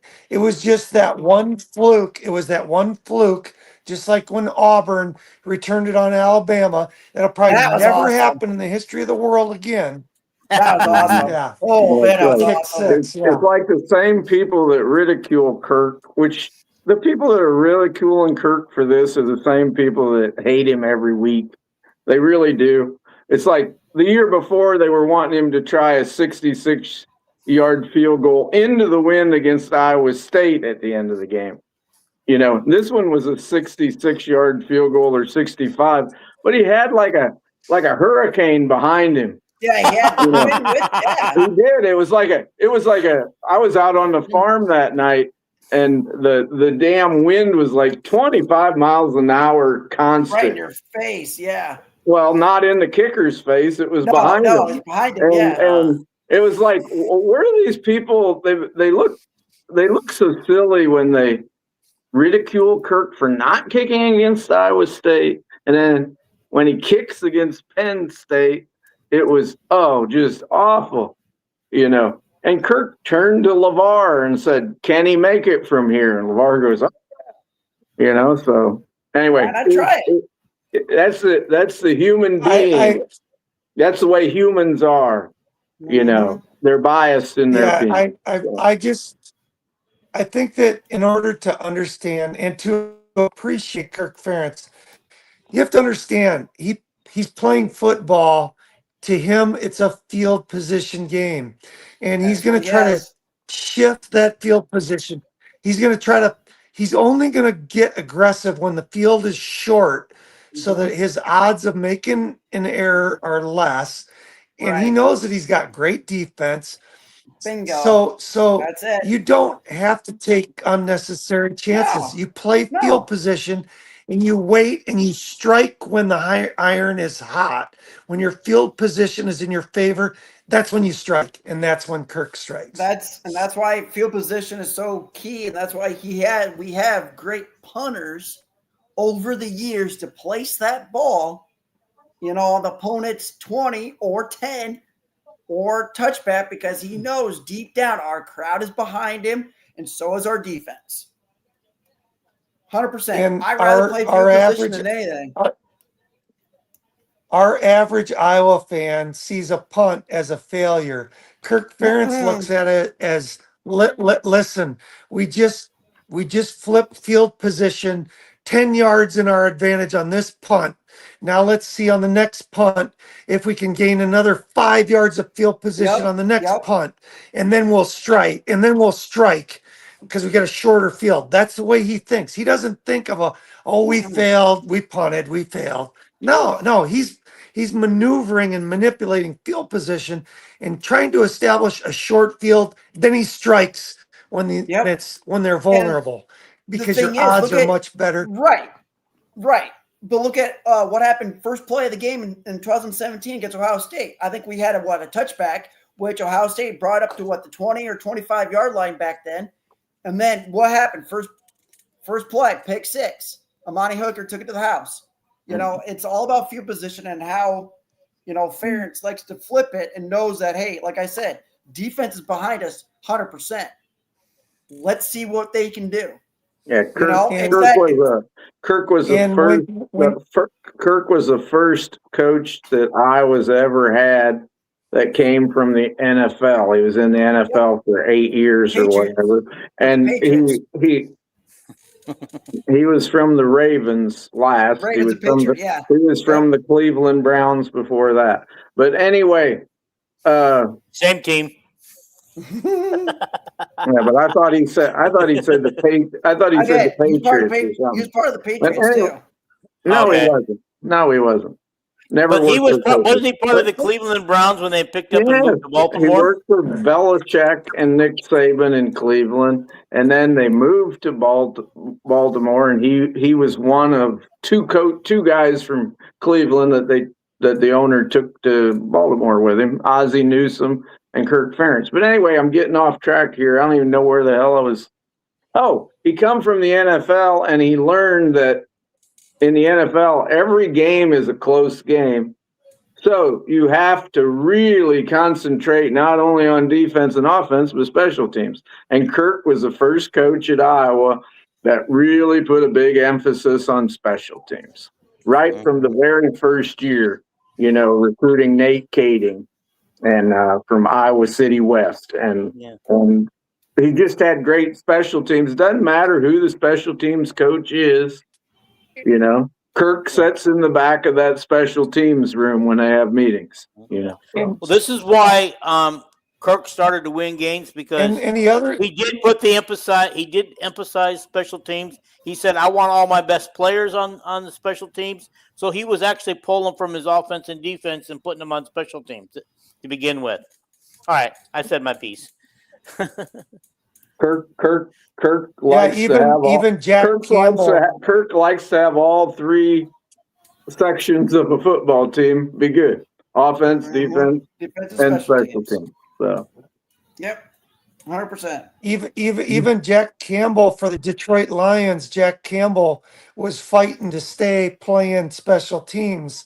I heard Dan Campbell, the coach, talking about, and even at Iowa, uh, Jack Campbell was fighting to stay on special teams. All the starters, they took pride in that.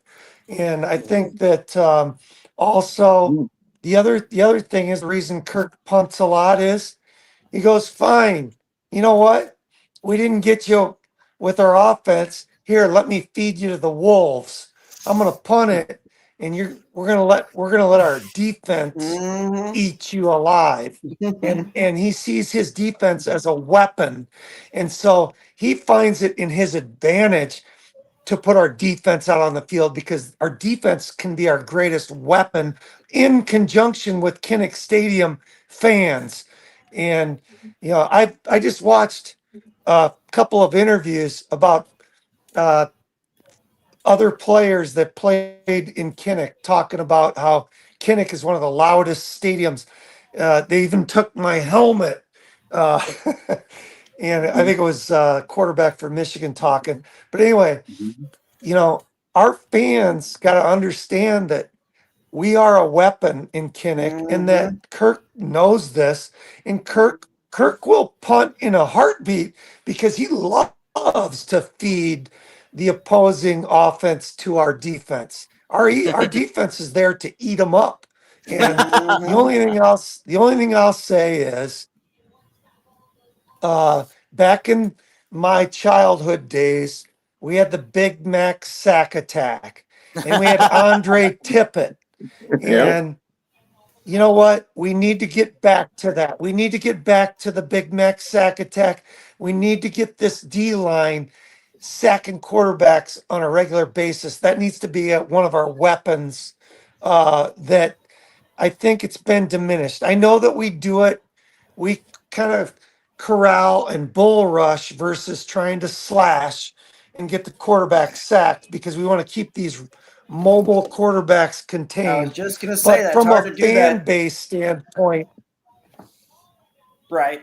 from a standpoint of a fan base, there's no greater excitement as a fan in Kinnick Stadium than to sack that quarterback, No. And so It's just, we just play. that's some of the excitement. I hope that we Hayden had a nose guard and two defensive tackles out on the tackles, and then he had two guys outside. Had a 5-man front, and we just play we play a Norm Parker defense. Them four guys up front. Unless you're a freak of nature, unless you're a freak of nature like Jonathan Babineau inside, or Matt Roth, or somebody that can just defeat the guy in front of them.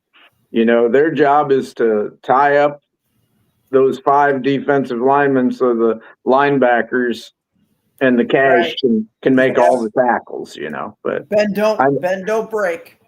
now it's just right a difference. now, It's some of the players on Iowa, they get a little frustrated. That Brian Allen, that he can't just go running around for the quarterback the way he wants to.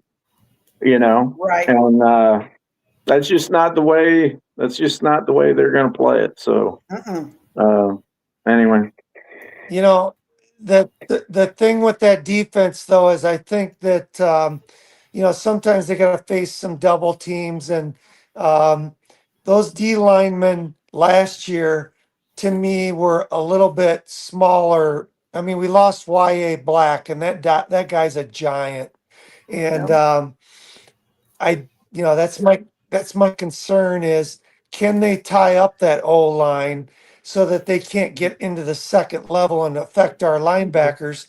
To me, that's my concern is our size on that D line.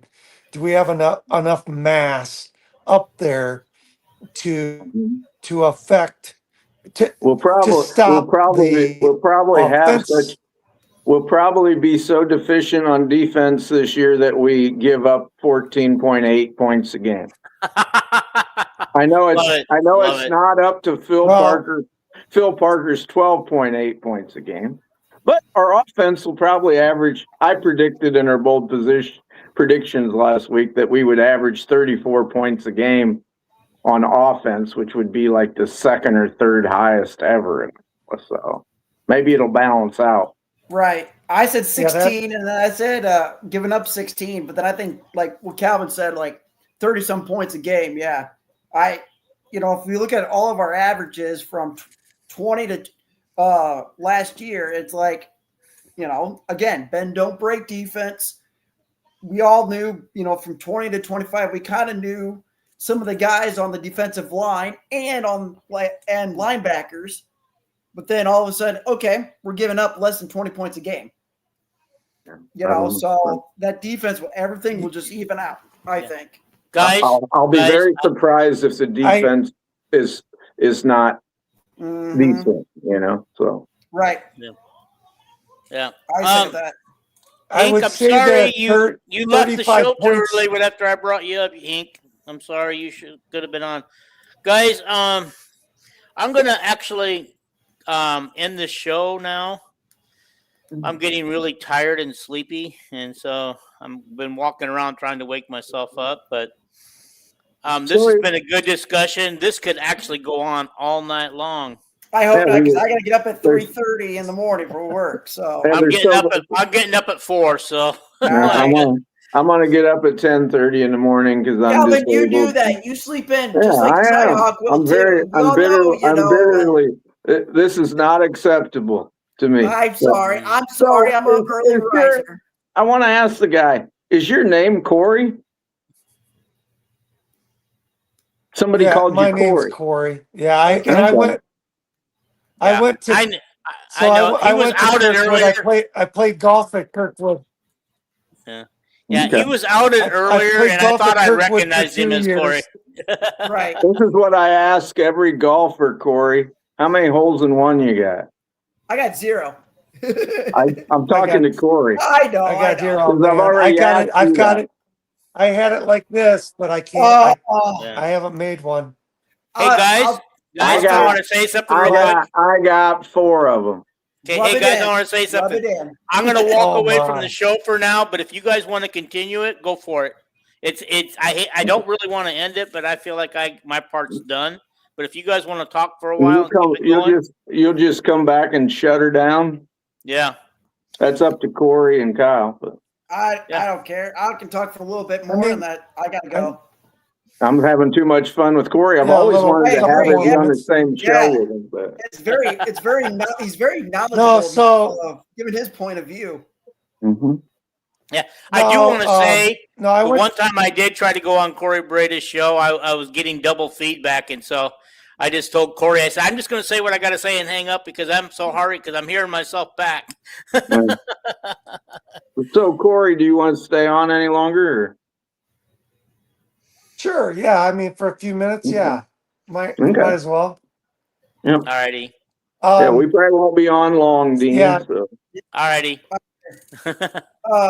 Corey, if you want to, I'm friends with Kelvin, and I usually share the off the air with Matt Rendezvous. And like I said, add me on Facebook, and then I shared what he said on Media Day. So that'll kind of answer some questions. And of course, Matt tries to do a good job with getting the Quad City guys, some praise, and interviewing a little bit. So Matt's pretty knowledgeable when it comes to the Iowa football team. He's had some great interviews. I enjoy it. Yeah. Awesome. If you look for me on Facebook, Corey, I don't care who knows me. I just go by my name. My name on there is Kelvin Allen Fisher. So if you ever want to, and I share, because I'm disabled, I listen to everything. He does. Calvin's very knowledgeable. I share all of it. Yep, with us. Yep. On Facebook. So. Yep. Anyway, but mine's Kyle Reimers. So I just got married. So you got any marriage advice for me? It's a battle. I knew it. I'll tell you this, and I have watched my parents and my wife's parents just going through life, and over the years, and I've learned that a happy wife is happy life. Do you know that concept? Yeah, I just say we are different. We are differently wired, and Yeah, for sure. For sure. it's lends itself to conflict, and you got to kind of. Yep. I mean, we're going to be married 25 years, but Wow, good for you guys. That's awesome. it's not just all peace and quiet and love. I'll tell you, it's Right. can be a battle sometimes, especially Right. if you see differently politically, which we do, No. and it makes it Yeah. really tough. Yeah. Oh my God. I kind of stick out the politics try- and say screw it and not talk about politics. And I just talk sports. So. Yeah, we try to stay off politics on here. For sure. Oh, for sure. Are you Yes. from around? Are you originally It's from just- Iowa then? Yeah, I grew up in Marion. Oh, there you go. Linmar or Marion, Cedar Marion High Rapids. School? Did you go to Linmar or Marion? Marion High School. So Alex Moda, not Ryan Driscoll. Yeah, Ron Gator. Linmar was, yes, Ron Gator, 96. Yes. Yep, and the Linmar guys I were saw him. Ryan Driscoll and Nick Mulhern. Nick Mulhern's uncle was my stockbroker for quite a while, but never made me any wow. money, but he was my stockbroker. You gotta, if you're gonna say Linmar, you can't forget the Bohannons. You Yep. know. Yep. See, I don't know if you know this, but I've been writing about Hawkeye recruiting. I was with Hawkeye Recruiting Notebook, helping that guy since about 1979 or 80. So I know all before these, I was born. and I can't, and I have this brain that can't forget very much, even though I had chemo. So I know all them guys, but anyway, did you notice the next great wide receiver in Iowa? Did you notice the next great wide receiver at Iowa? Yesterday. Who? Brody Schaefer. Are you talking True freshman who didn't even enroll until June. He caught a 20-yard touchdown pass and then he dropped a 40-yard touchdown pass. But nobody can. He is so much like Cooper DeJean. They can't guard it. Where's he from? Wisconsin. Okay. Yeah. Huh. Didn't know that. Yeah. Yeah, he's going to be great. I've got a. Yeah. And then you had you look at. Linmar has probably put out more players because you got like Marcus Page that played for North Carolina. Watched him I think in high Marcus school. Page is now a assistant. Yeah, he's an assistant coach at North Carolina now, I believe. And then, of course, who's the boys that went to Kansas? We had a lot of players go to Kansas. Nick Collison. Two guys from weren't they from Lynn? Weren't they? Yeah, but Collison wasn't from Linmar. No. Linmar. Hold on, let me. Collison that went to Ohio State. Neither were Heinrich. He was from Sioux City. But the two guys from Linmar that grew up the same time as Al Lorenzen went to Ohio State, the Anderson boys, Scott and John Anderson. Yes. One was 6'9". I went to from Iowa Falls, boys. Wow. Yeah. I didn't know that. Yeah, we were talking about Linmar people. That's crazy. 6'9". Man. Yeah, but somebody brought up Nick Collison, so I thought I would say my piece. Yeah. Michael Jordan. I'm gonna bring up Michael Jordan. He's not from Linmar, but he's pretty good.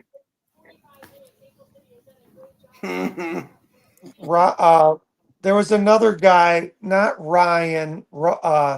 Another Kansas guy went to Kansas out of Iowa. Ray LaFrance. Ray LaFrance.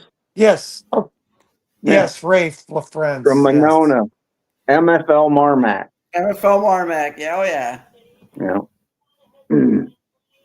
Now it's Yeah, is it the Marion Wolves? Is that right? It was always the Marion Yeah, Indians. I'm playing in Right. Yep. When I was in high school, Linmar was a little dinky school. Really? And then all this expansion went out Right. there, and now Linmar's the big rich school up there. Yeah. Oh, geez. Gordy Bohannon brought in his Primerica money, and oh yeah. Yeah, in 1980, Marion High School won the 3A state championship, and it was we had just a absolute brigade of running backs. We had Todd Twatman. He ended up going to I think Dartmouth College, but I we had was Vaughn going to say Kloffenstein, Tom Todd Bentuski. Mm-hmm.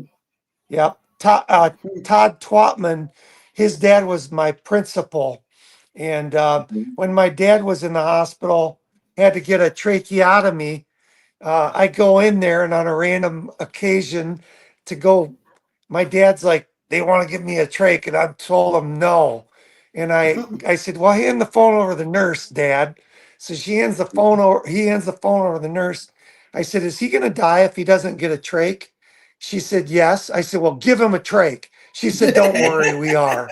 So they trached my dad, and I went to go see him. I drove the next morning. I drove the 8-hour drive, and I'm walking to see my dad, and right next door, I thought I picked the wrong room, and I leaned in. I go, oh, that's not my dad. I go, man, that looks like Larry Twatman, Todd's dad, my principal at Marion High School. And I thought, there's no way. So I went in next room, and it was my dad. I was sitting there, and the nurse comes in. I said, hey, are you taking care of the guy next to us? And she says, she kind of, it's almost like bordering on HIPAA violation, but she's like, well, actually, yeah. Why? I said, is that Larry Twatman? She says, it sure is. I said, that was my principal in high school. Is it okay if I go talk to him? She says, sure. That's awesome. So he wheels his IV rack and all his stuff over, and here's these two beat up old guys in the hospital together, and they're recovering, and they're talk about the old days. It was awesome. That's awesome. So how old would you be, Corey? I'm 54. So. Oh shit! You're young. Guys, I hate to interrupt, but you got another person on here. T. Hink has joined the show. Yeah. Oh boy. Howdy, fellas. I was waiting for his asleep. comment about anything with Matt Randazzo, and do I have to explain myself again of how I know Matt? I think you got it the first time. You should have gotten it the first time. I think we know it. Yeah. What do you think? What do you want to say, T. Hink? Hey, a question for Kelvin. Was Xavier Styles running that cash yesterday? He was number 18. I don't know. I didn't know he played cash. I seen Michello Viti at cash, and then they moved him back when Lutmer went out. They moved Viti back to free safety, but no, I didn't. I know Styles got beat a couple times, but I don't know exactly where he was. Did you notice, or? I just noticed number 18 on the field, and I was going to the depth chart. I was like, "Who's 18?" Exactly where he was. And it was Xavier Styles. I'm like, "Isn't he a transfer?" And I looked at his bio. He's from Robert Morris. He's really good. He looked really good on film when we signed him. I didn't know we were so thin at safety. I thought we were solid at safety and corner. Phil said the other day. He said we're still very thin on the back end, and I thought, my God, we signed 4 transfers. Yeah, no shit. Haddad, Styles, Hawkins, and the good one, Tyler Brown. I thought, how the hell Brown's did we hurt though? He probably won't play this year. You don't Yeah, think he's he's soft playing? tissue. He just held him out. Oh, I thought he was he's supposed to okay? be back. I thought he was Yeah. supposed to be back by the first game. Okay. Precautionary. The three guys that are out for a long time are one is a guy I found out later from Trent Condon is that Lance Ingold, one of the transfer linemen. He's out for a minimum of half the season. And who are the other two, Dean? Lance Bigley. Yep. And another one. Kyler Girardi from Yep. North Yep. Scott is out too. Two walk-on, Girardi and Beagley is the boogeyman's buddy. But that's his buddy, yeah. Yep. But hey, Styles made an interception in the spring game, but I did not notice where he was playing. You know, but, hey, It says he's a DB.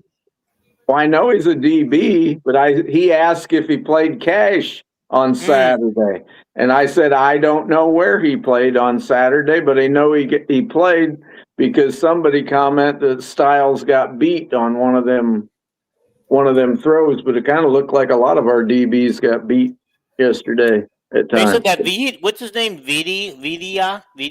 Marcelo. Marcelo. He said they got beat. He got beat over the top too. I think about everybody did.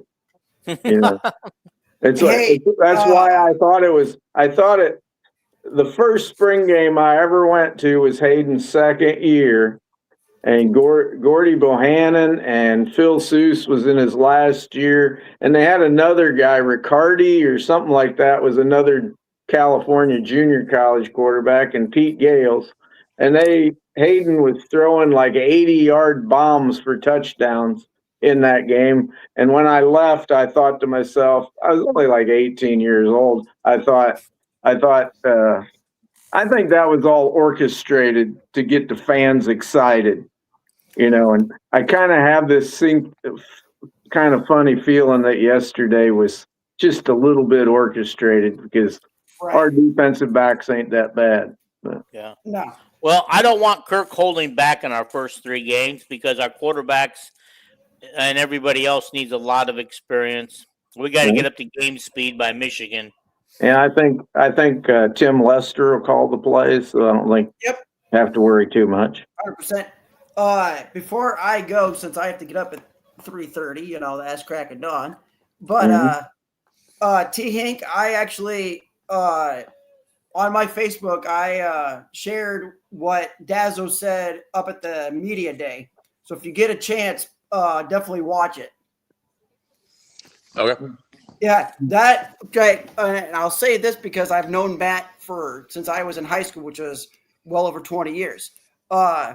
He does the pregame show now for the Iowa football, and he did it starting last year.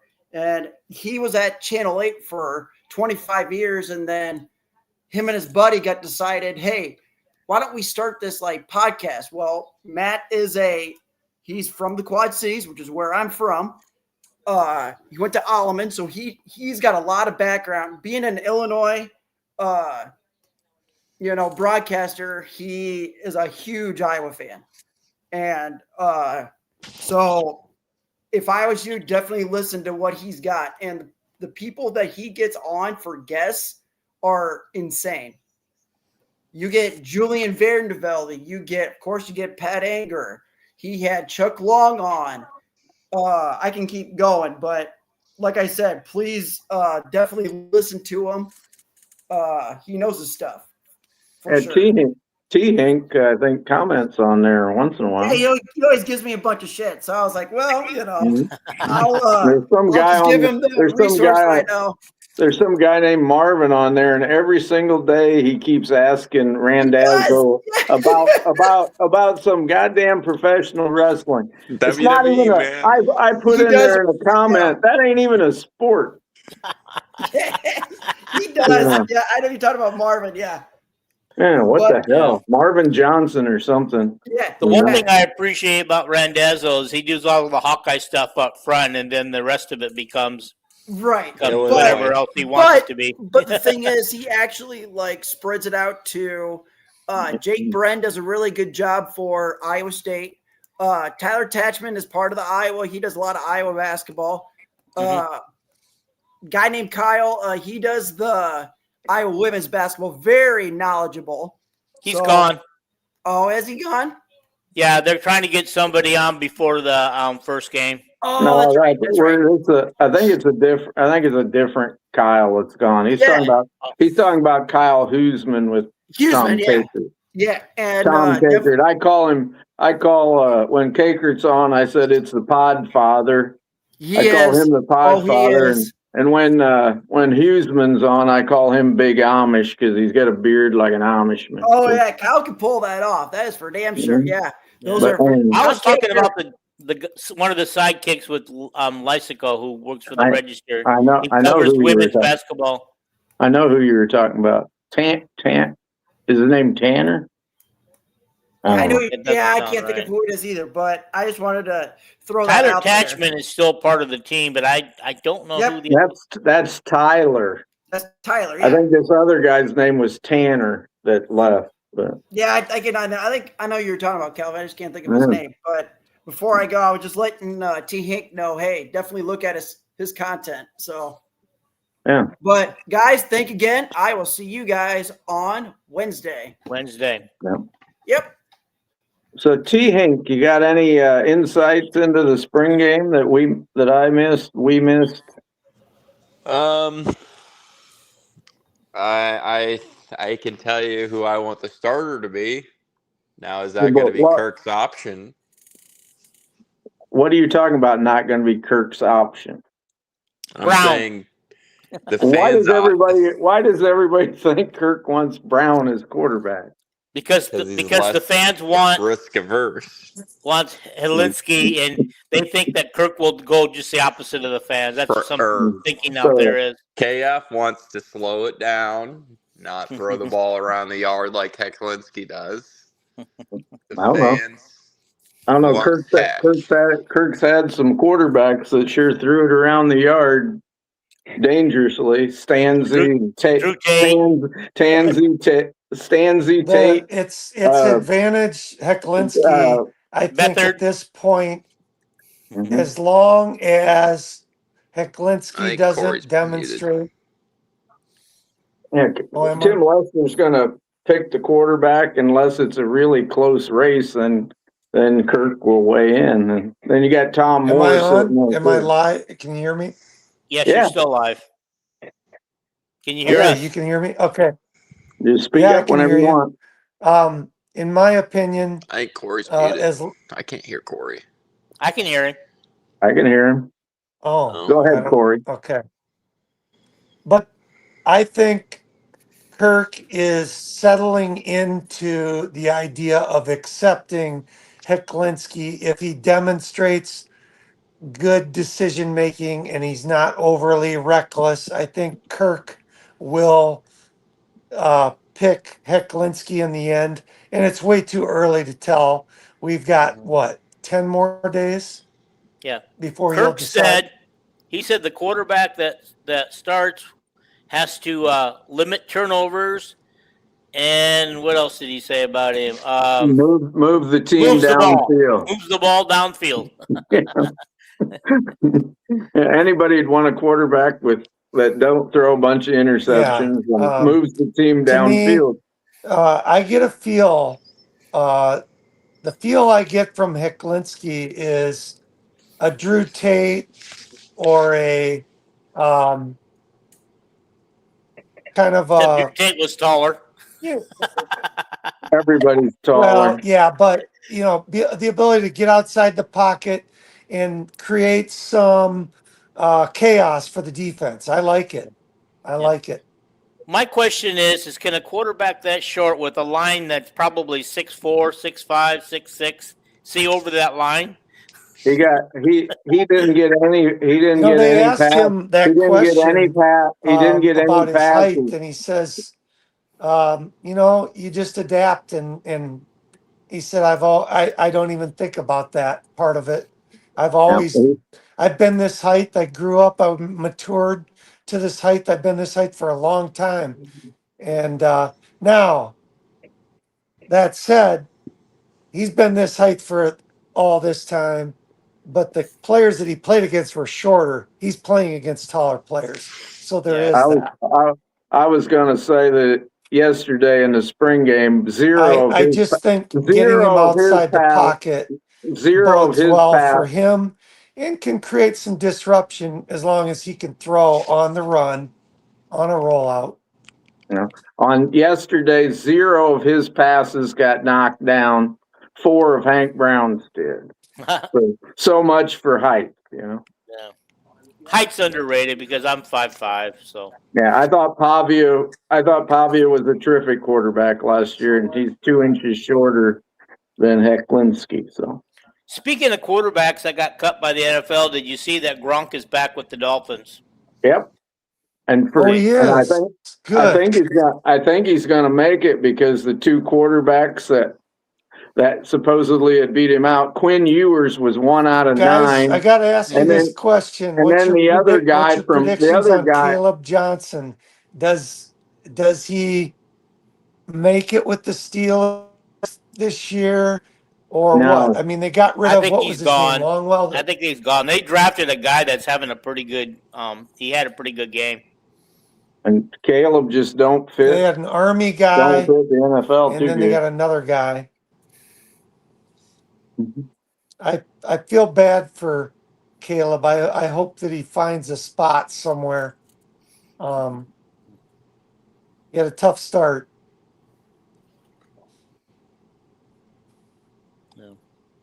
Seems to me we're running out of things to talk to, so maybe this is a good place to say adios, good night, and have a good time. Yeah, I'm kind of getting a lag, and I'm not really. I only hear you, Dean, and I'm not hearing anybody else. So I didn't know if I lost the audio on the other two. I Oh, can what? hear I But can hear you, but I don't think you can hear me. yeah. We were just told that they can hear you, but they can't hear you. I mean, I can only you can't hear hear them. You don't hear him either? Kelvin. I can't hear Dean or Corey. So who can you hear? okay. But I can't hear anybody, so I'm gonna hop off here. Okay, I wonder what's going on. I will I don't probably know. be back on Wednesday. Play it by See you ear. then. But Yeah. if you're ever wanting content, head over to Corey Barada's show from the Hawkeye of the Storm. Talk with Don Patterson. He'll give you some good content out there, and you'll find Corey Cyhawk C Money over there too. Everyone have a great night. Peace. Bye. All right. That's Bye. All right, Yeah. it's time to Yeah. get off of here Corey. since nobody can hear anybody talk. Mhm. Yeah. Yeah. No, Go ahead. Corey Brad has got a good show with Don Patterson. Just another Mhm. throwback. I love So, this hey, show because you heard T Hink then. You heard T Hink. Okay. I did hear T Inc at the end there. He Mhm. couldn't hear me though.